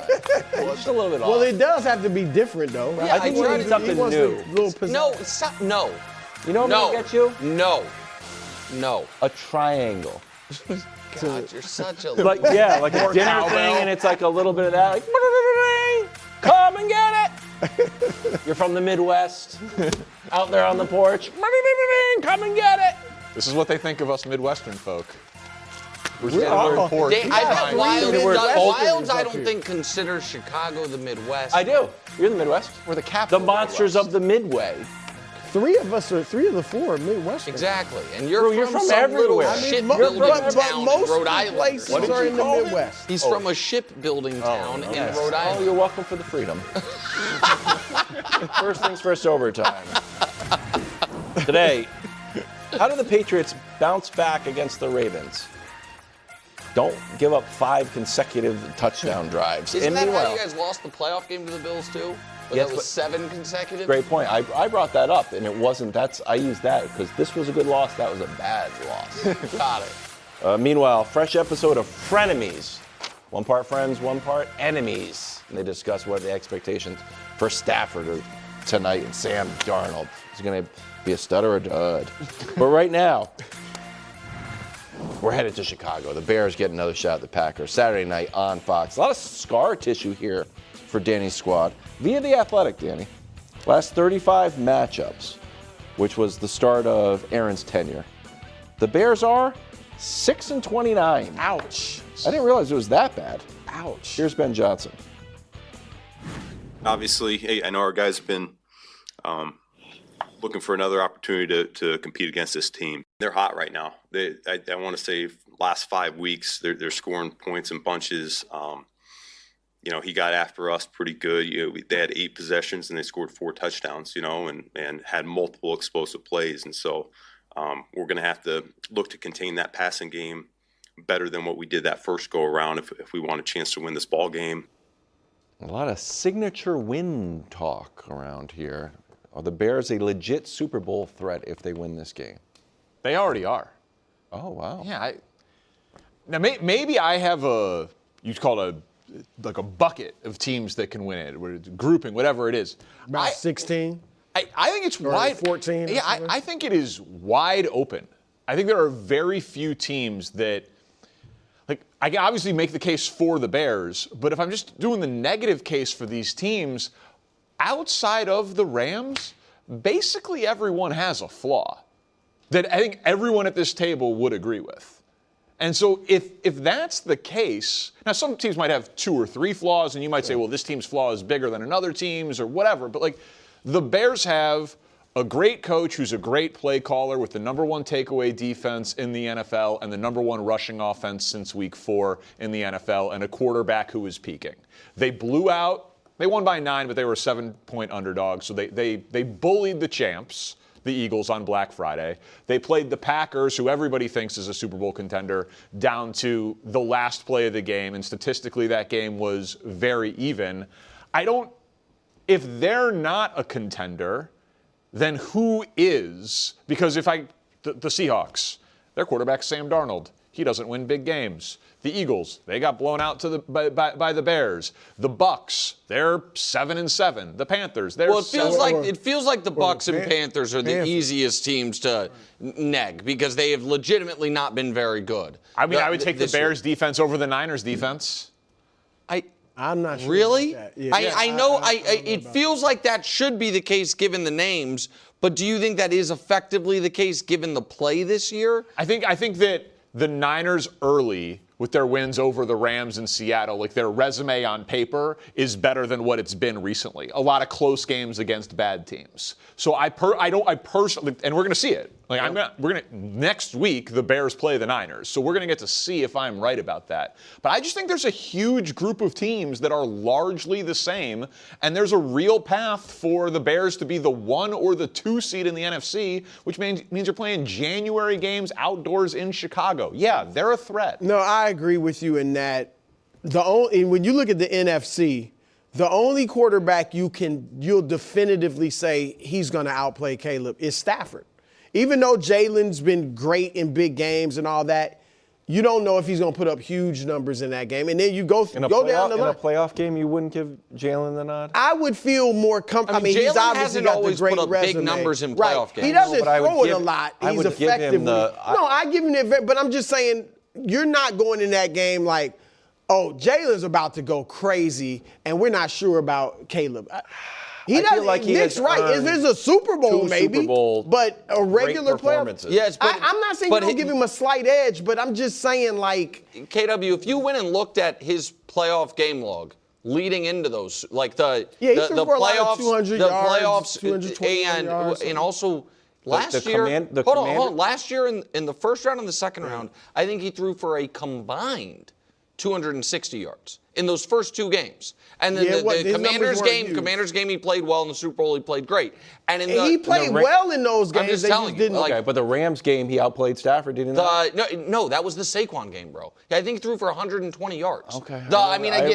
Josh can fact check me on it. That was I'm not. I remember feeling like he was outplaying. Maybe the numbers don't add up to it, but I remember Super Bowl, obviously, but I think that overrides everything. But the Eagles have played a bunch of playoff games that they have won where Jalen didn't put up big He's not numbers. bad in those games. He just doesn't have huge numbers. But I tend to agree. Look, but the question was if they beat the Packers. If they beat the Packers, you absolutely, for those that think we're off, if they beat the Packers, you absolutely have to give them a shot. I'm just glad you're on my side on this one. I wouldn't pick them. Yeah. You know, I like the Rams better. I like Philadelphia still. I like better than them. I assume you like the Packers better. I like the Packers still better than them, even without Micah. But it's close. Even then, you got Seattle, Chicago, San Francisco. Those teams are close. So I'm going to turn this a bit. Because I think definitively, if they win this game, particularly if they win this game with Caleb playing really well, they're a legit threat. You guys down to do a show on Sunday if that happens? No. and so I agree with that. But the other piece of it is this. If they lose, and again, it's a 1.5 spread, they're at home, and this is the thing Danny knows but doesn't want to speak about. What's the next topic? If they lose, it's very on the board. They just don't make the playoffs. And that's the thing, if we show you the NFC North and how congested these teams are, only 2 of these teams, I don't know if we can throw it up there. I should have told you guys ahead of time. No, not that. The 3 NFC North teams with their schedules remaining. So, because it's less about this and it's more about the divisional race. Because if they lose, here's the situation we find ourselves in, where their next game is San Francisco and their final game is Detroit. A Detroit team that has the Steelers, who they're huge favorites over, and I believe the Vikings are their next game. By losing this game, the Packers, here we go. This is what I was trying to get to. If they lose this game, they're now 10-5. Dogs in San Francisco. Chicago, on the other hand, will get to 10-4-1 and have a game against Minnesota late. Green Bay will. And Detroit is a touchdown favorite against Pittsburgh. They're in Minnesota. And then they are, in my opinion, if the Bears lose this game, Week 18, Sunday Night Football, is going to be Bears hosting the Lions for the final playoff spot. And so I think it speaks to your point of how open it is, but it also speaks to, unless you are the Philadelphia Eagles, the winner of Bucs-Panthers this weekend, or the NFC West teams, meaning if you're in the NFC North, you might feel like, man, we can win the Super Bowl, and also feel like we are this close to missing the playoffs outright. And so that's why this game is such a unique spot where whoever wins it's going to feel like we can win the Super Bowl, and whoever loses it is going to feel like we might just miss the playoffs altogether. You think that if the Packers win, you'll think the Packers can? I personally think the Packers are too injured. Okay. But I don't think Vegas thinks that. I don't think the betting public thinks that. I feel like the Micah injury is too devastating. That's what I was going to ask you, Danny. If the Bears win, will there be a part of you that thinks would be different without Micah? No. I mean, even if it's true, I don't care. Okay. Like, the amount of anticipation for this game in Soldier Field, the idea that the Bears might have a quarterback equal or superior to what the Packers have. You gave the number since the start of Rodgers. Since the start of Favre, first time I remember watching football, I'm 6 years old, 1992, the Bears are 16-52 against the Packers in my lifetime. So that's really, I wonder if that shouldn't have any effect on Saturday's It definitely game. has an effect. I know, but it shouldn't. I know. It makes no sense. So I don't even agree that it should. You think 16? You think that should have an effect? I think it does. I think that I think the Bears hear about this. Yeah, I think that the overall feel of a stadium and a fan base and the players who have been a part of it and the coaches who have or at least heard about it, I do think that big brother, little brother thing can go on for generations, even when there are no players from when Favre was on the Packers, obviously. I do. But think it could motivate. It can motivate and it can turn. But I think that I feel like you can feel dread in a stadium when you're in it, and I think when the home team is the team that has always lost to the team on the road,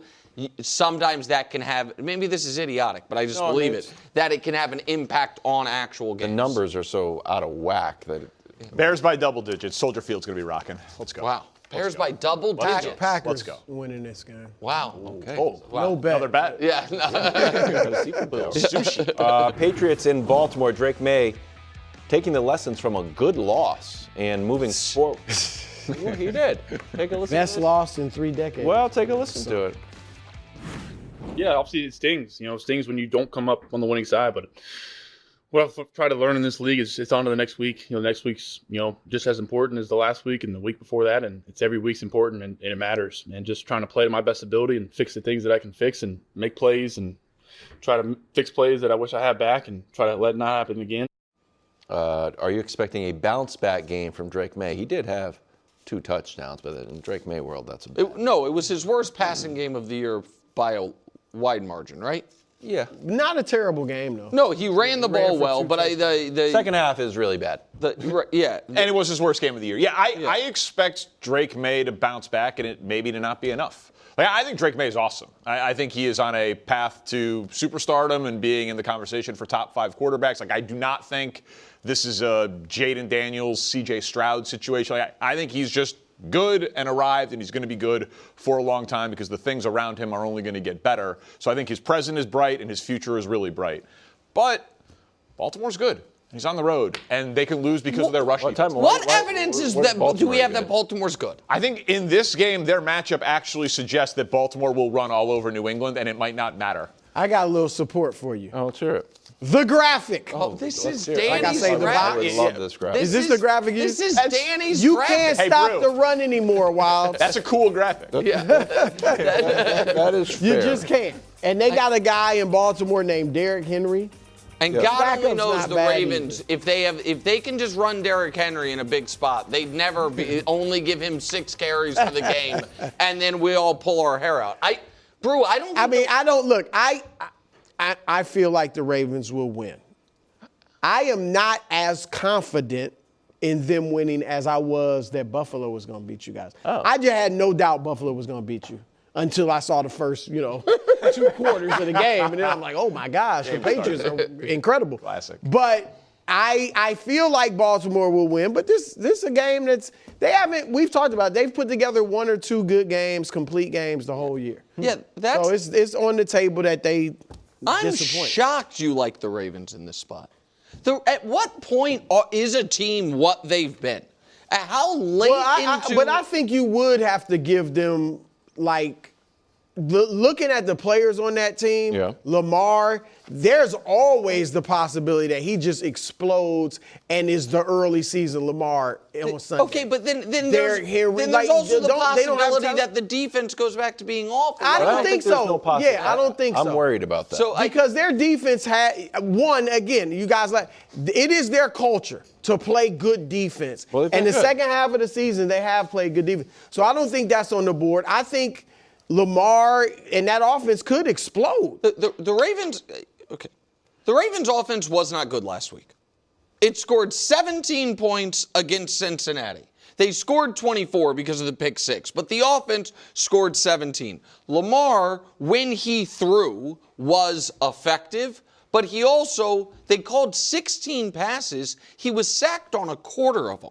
That's like an insane rate. That's similar to Darnold in the playoffs last year as far as being sacked on 25% of your dropbacks. The Patriots, our whole argument on this show is, are they a good team on the rise or a Super Bowl contender or the hands-down best team in the league? And that argument is held between Wildes and himself internally throughout every single show. That's true. Right. I just somewhere. Good team on the rise. So in this spot. But the Ravens aren't good. The Ravens, we are 14 games in. The thing that they do well directly exploits the thing that the Patriots do poorly. The Ravens did you aren't a great ever rushing say team. the Chiefs weren't good until they were eliminated? You know, always felt it's there. Yes, Let's just see if it pops. Because the Chiefs had been the defining team of this era and been to 5 of the last 6 Super Bowls. The Chiefs showed us last year and the year before they have an extra gear when the chips are down. The Ravens have been quite simply the opposite of that. Okay, the Chiefs have obviously been better the last 8 years, whatever. But it's not like the Ravens haven't been good. No. The Ravens have been great, actually, these last few years. I get it. They haven't been the Chiefs. Nobody has. But to act like you just totally writing them off like they're not a good team when you see the names on that roster? No, again, you know that I have felt the names on the roster are a touch overrated. I think not Henry and Lamar, but I think that I don't love the receivers as much as you. I haven't loved the defensive players as much as you. The receivers aren't great, but they're good enough. What makes the Ravens a great regular season team, in my opinion, is they have one of the greatest regular season quarterbacks ever, and that's been the difference for them, the biggest difference. I don't think he has been good since September. Correct. I thought he was good last year. Okay, so let me rephrase it. I think he had, since he came back from injury, he had a bunch of, he had the first game was good, then a stretch of bad football, and then yesterday, which was the first signs of him being back, but still was not to me, hands down Lamar's back. And the fact that he missed practice, the fact that it is still, there's still to me, the team just, it did not give me any reason to believe they are back rolling. I just think the Patriots are better. I think Lamar, your argument, Lamar was good. Sure. He didn't look like Lamar Jackson. No, I agree with that. That's a better I don't think a Lamar Jackson, 60% of Lamar Jackson can beat this Patriots team. But the real Lamar Jackson, I'd be very worried about. But I'm thinking that whatever that was, 60, 65%, I think could be 80, 85% this week. Did he play all the practices? I mean, he's a vet. He's fine. I don't know. He's a vet. But if the Patriots are a team on the rise, which is where I come out on them, like you said, the 3 different levels of it, and even if the Ravens are a team coming down or whatever, they could still be on the same. They're not. You don't think any part of what's happened to the Patriots this year is a product of schedule. They've beaten bad teams, easy schedule, all much of that? tougher schedule for the Ravens. You know that. Listen, this is not really about my take on the Patriots as much as it is.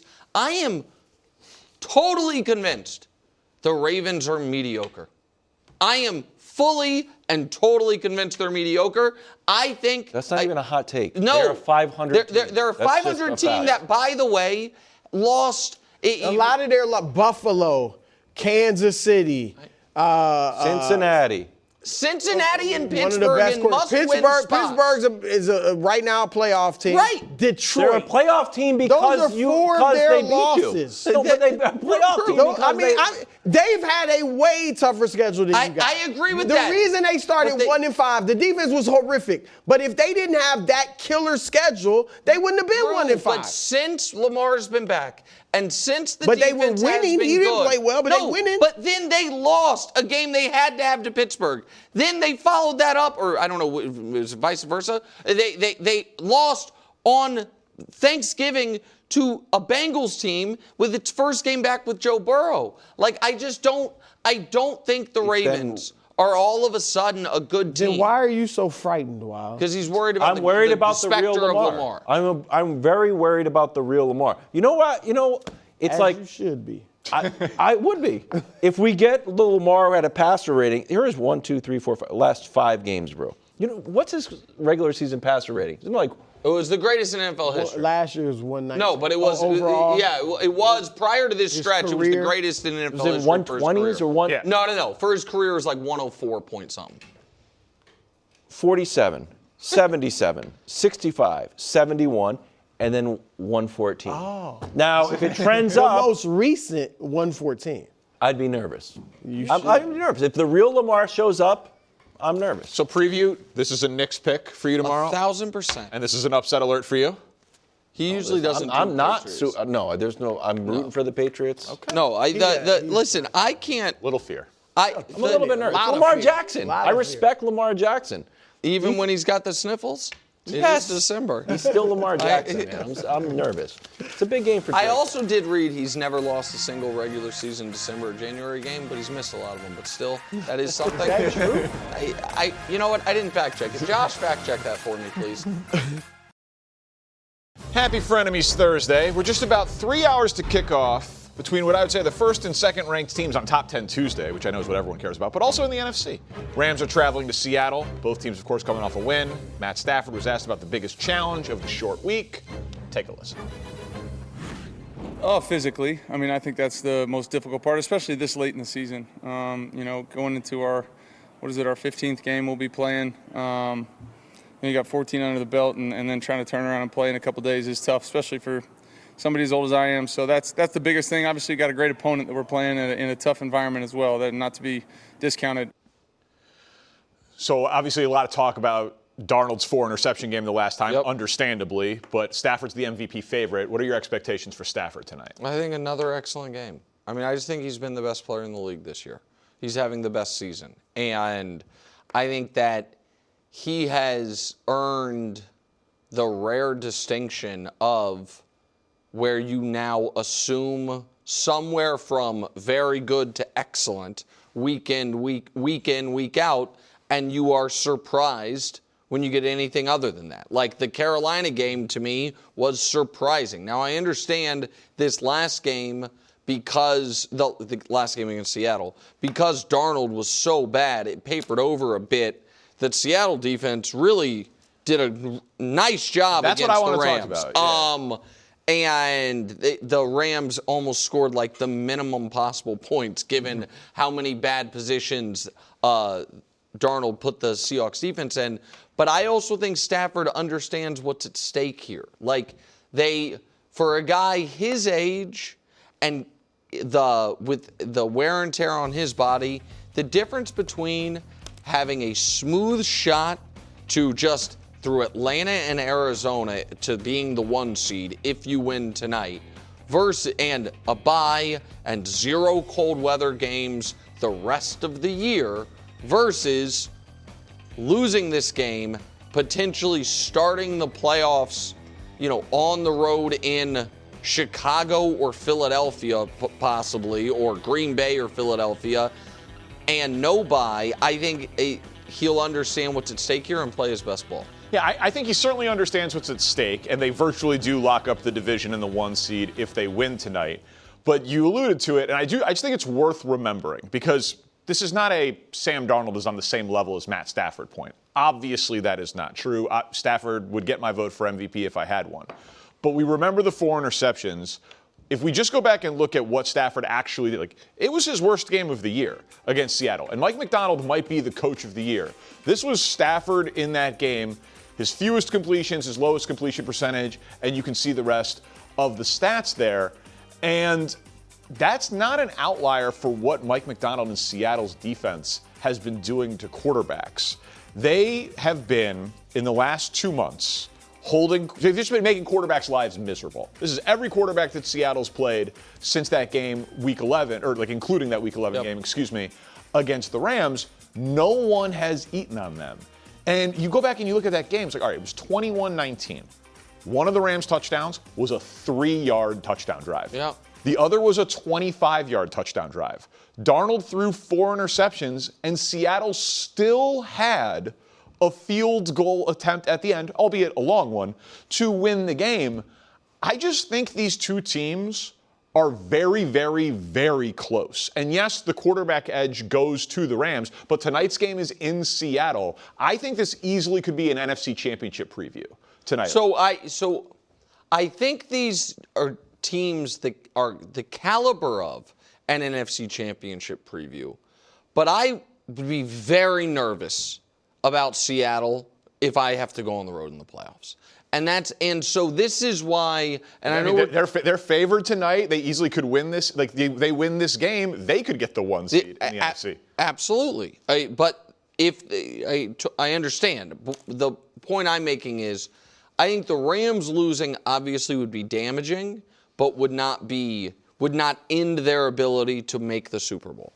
I think Seattle has to win in order for me to believe they can make the Super Bowl. And just as importantly, Sam Darnold cannot play poorly. So last year, he was so great all year, except for against the one team they were competing with in the division and in the playoff game. And if we show it to you, that the splits are so incredibly stark between Darnold against the team they're competing with for the division and in the playoff game and everything else. Right. It's worst quarterback in the league, best quarterback in the league. This year, against the two teams they're competing with for the division, and then everyone else, it's worst quarterback of the decade, best quarterback in the league. If he adds another check mark to the left-hand column there, you flatly have to believe he's about to crumble in their first playoff game, particularly because it would likely be on the road. Flip side, if he plays well and I would pick them against the NFC South winner in a 5-4 game on the road, but I understand. By the way, but if they lose, they're not by any means guaranteed. They're not guaranteed it. No, they're not guaranteed it. And there's a lot. San Francisco's sitting here saying we're still alive for all of this as well. By the way, if Seattle wins, San Francisco oddly controls its own destiny to be the 1 seed, which is crazy, because they play Seattle in Week 18. And so the sample size of Darnold in big spots, this is another data point on that. This is a massive spot tonight. Yeah, and if he loses, and more importantly than if he loses, if he plays poorly, then I am just simply taking as a given he's going to play poorly in their playoff game, which will be on the road if they lose this game. And that, to me, would suck for Seattle fans, obviously, but this is an excellent team with a very good coach, a great defense, and the best receiver in football. So what I hope happens tonight is the Rams win in a shootout that Darnold plays great in. You know what I mean? It doesn't have to be super high scoring, but like 27-24, Darnold plays well, Rams win. That, to me, would make me feel like we have two legitimate contenders on the field tonight. I'm rooting for Seattle, and that's a little bit of a Bears thing because I'd just rather, if the Bears have to play the Rams, for that game to be in Chicago and all of that. But also, I think you said it during Tiers this week that, like, Seattle just feels far away. And, like, I think they're a great team that's being a little under-discussed. They got outgained by the Niners in Week 1. And then they have outgained their opponent, including the Rams, in every game since. They have 3 losses this year by a total of 9 points. I get all that. Like, they're excellent. Okay. They are an excellent football team. I agree with that. But this team, it wouldn't matter if they play on the moon or in New York City. There would be a level of skepticism around them because of their quarterback. And if he plays well tonight and meets the moment, that gets chipped away. And that, to me, is that. It can be erased, just chipped away, or like. Well, no, I don't think he can fully erase it. I think he can take a big step towards, hey, yeah, I played poorly against the Rams once this year. I played well against them the other time. Last year with a different team and a different situation, and I'm a better player at this point. All right, to Kansas City, Travis Kelce went on his New Heights podcast to talk, of course, Mahomes' injury and what's next for him, what's next for the Chiefs. Here he is. Take a listen. We got 3 games left. I know we're still talking about this game, but the integrity of who you are as a professional, as a player, you got to love this, man. And Chiefs Kingdom, we're going to give you everything we got. And there's no question about that. There's only one way I do things. This guy's played through everything, battled through everything, has been crowned champion because he's battled through everything, and he's going to battle through this. It's the only way this guy is wired, man. He's a fearless warrior when it comes to this football thing, and he's going to make sure that he comes back stronger than ever. And hopefully the Chiefs can get him back as soon as possible. So there's been a lot of discussion. I'm just curious, you follow him closer than anybody, about what the future is. Is the retool or a rebuild? What's going to happen with Kelsey? What's going to happen with Mahomes? And I think almost all of them are good questions, except the Kelsey piece of it. I have felt like it has been telegraphed from before training camp that this was Travis Kelce's last season. And I've been surprised that he hasn't like explicitly said. So if he knew it, why wouldn't he have said it before the year? Doesn't want the questions every week, distraction. I don't know, but I went back just to be sure I had the quote right and we could put it up. This was from back in March, well before the season started. I feel like there's a responsibility in me to play out the contract that I initially signed, to give Kansas City and the Chiefs organization everything that I got, and that's what I'm going to do. If he thought he was going to play, he could have signed a contract extension before the year and not gone into the year with any sort of like lame duck contract status or any sort of questions hanging over all of it. I fully expect him to retire, even though he also very clearly can still be a productive piece of an NFL team. Yeah, listen, I mean, he's having an underrated year. He's been one of the 3 or 4 best tight ends in football this year by almost any metric. I have felt he was leaning towards retirement but undecided. His comments in this pod made me feel like he is going to retire. The fact that he talked about how important these last 3 games are, him saying, when talking about Mahomes being back for week 1, where he says the Chiefs get him back. Now, Wild's talking about the long list of tight ends who have retired and then come back. Witten, Gronk, Jimmy Graham, held Darren Waller this year. That was a great I think that's noteworthy. And could I see a scenario where week 10 next year, there's rumblings, could Travis come back? Yeah, I could see that. But at this point now, expect him to retire. And it's just them, not competing for a championship this year was going to make his final season after 7 straight conference championship games and basically his entire career, they win the division and go to the playoffs, a down note. The fact that he had no reason to think his last pass from Mahomes was his last pass from Mahomes is sports cruel, but that's sports, man. Like, exactly. There's no, I mean, that all things end poorly or else they wouldn't end. You don't get the John Elway send-off. Like, every player doesn't get it. I agree with that, but there is a distinction between, this team, this all going the way it was going, but Patrick not tearing his ACL, and they go into the Denver game in Week 17, those 2 guys knowing this is our last home game together. They go into the Week 18 game against the Raiders, like, this is our last game together, as opposed to snap injury like that. And so I don't know how much that will impact his decision. And I don't know that we are going to hear his decision the moment the season ends, but it certainly feels like he's leaning towards retirement. Do you want him back? Of course. Okay. Yeah, because he is still a really good player, and I feel about him the same way I feel about Andy. Like, as long as they want to be there. As long as they want to be there, they should be there. Yeah. Successful edition of Frenemies. Yeah, you didn't argue with me. So the audience probably didn't like it. Easier for me. Yeah. I got smoked in trivia this week. That was an obvious. It was not pretty. Gianna set you up for failure. She really, really did. Yeah. Joe Burrow, he keeps talking, and it's fascinating.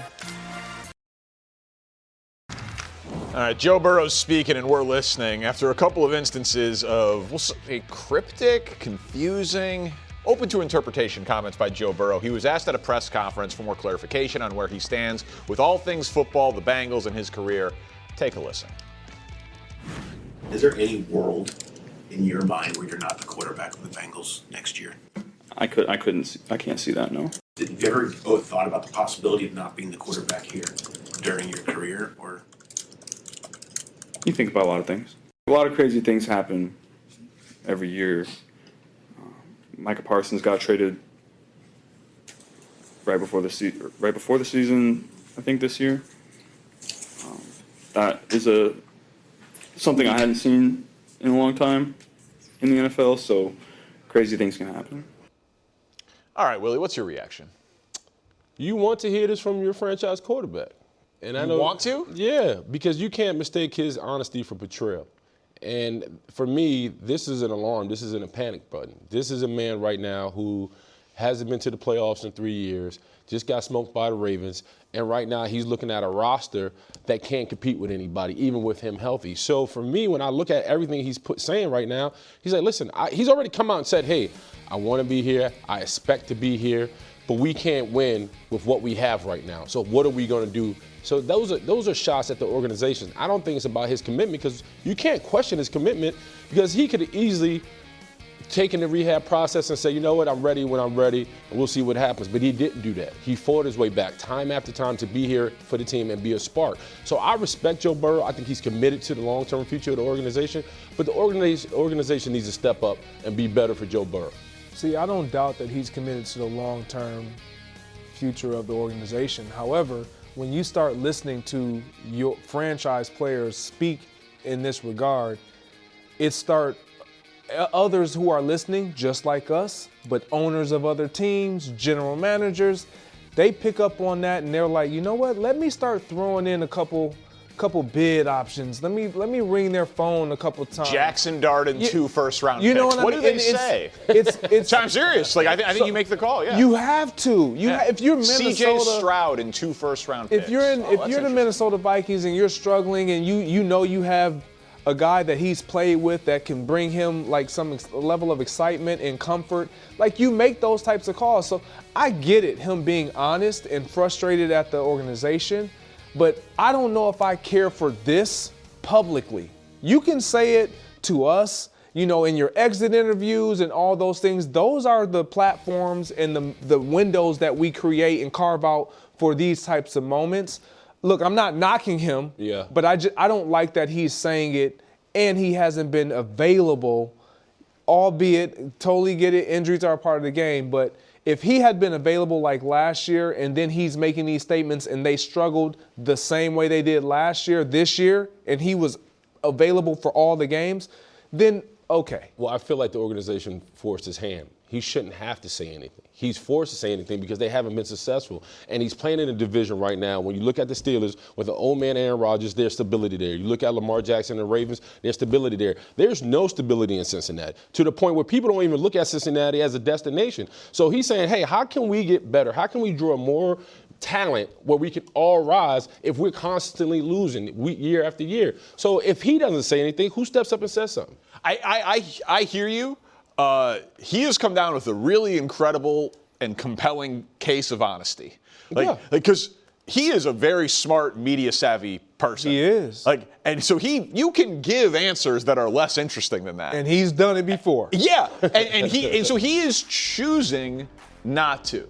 Have you thought about it? Thought about a lot of things. Yeah.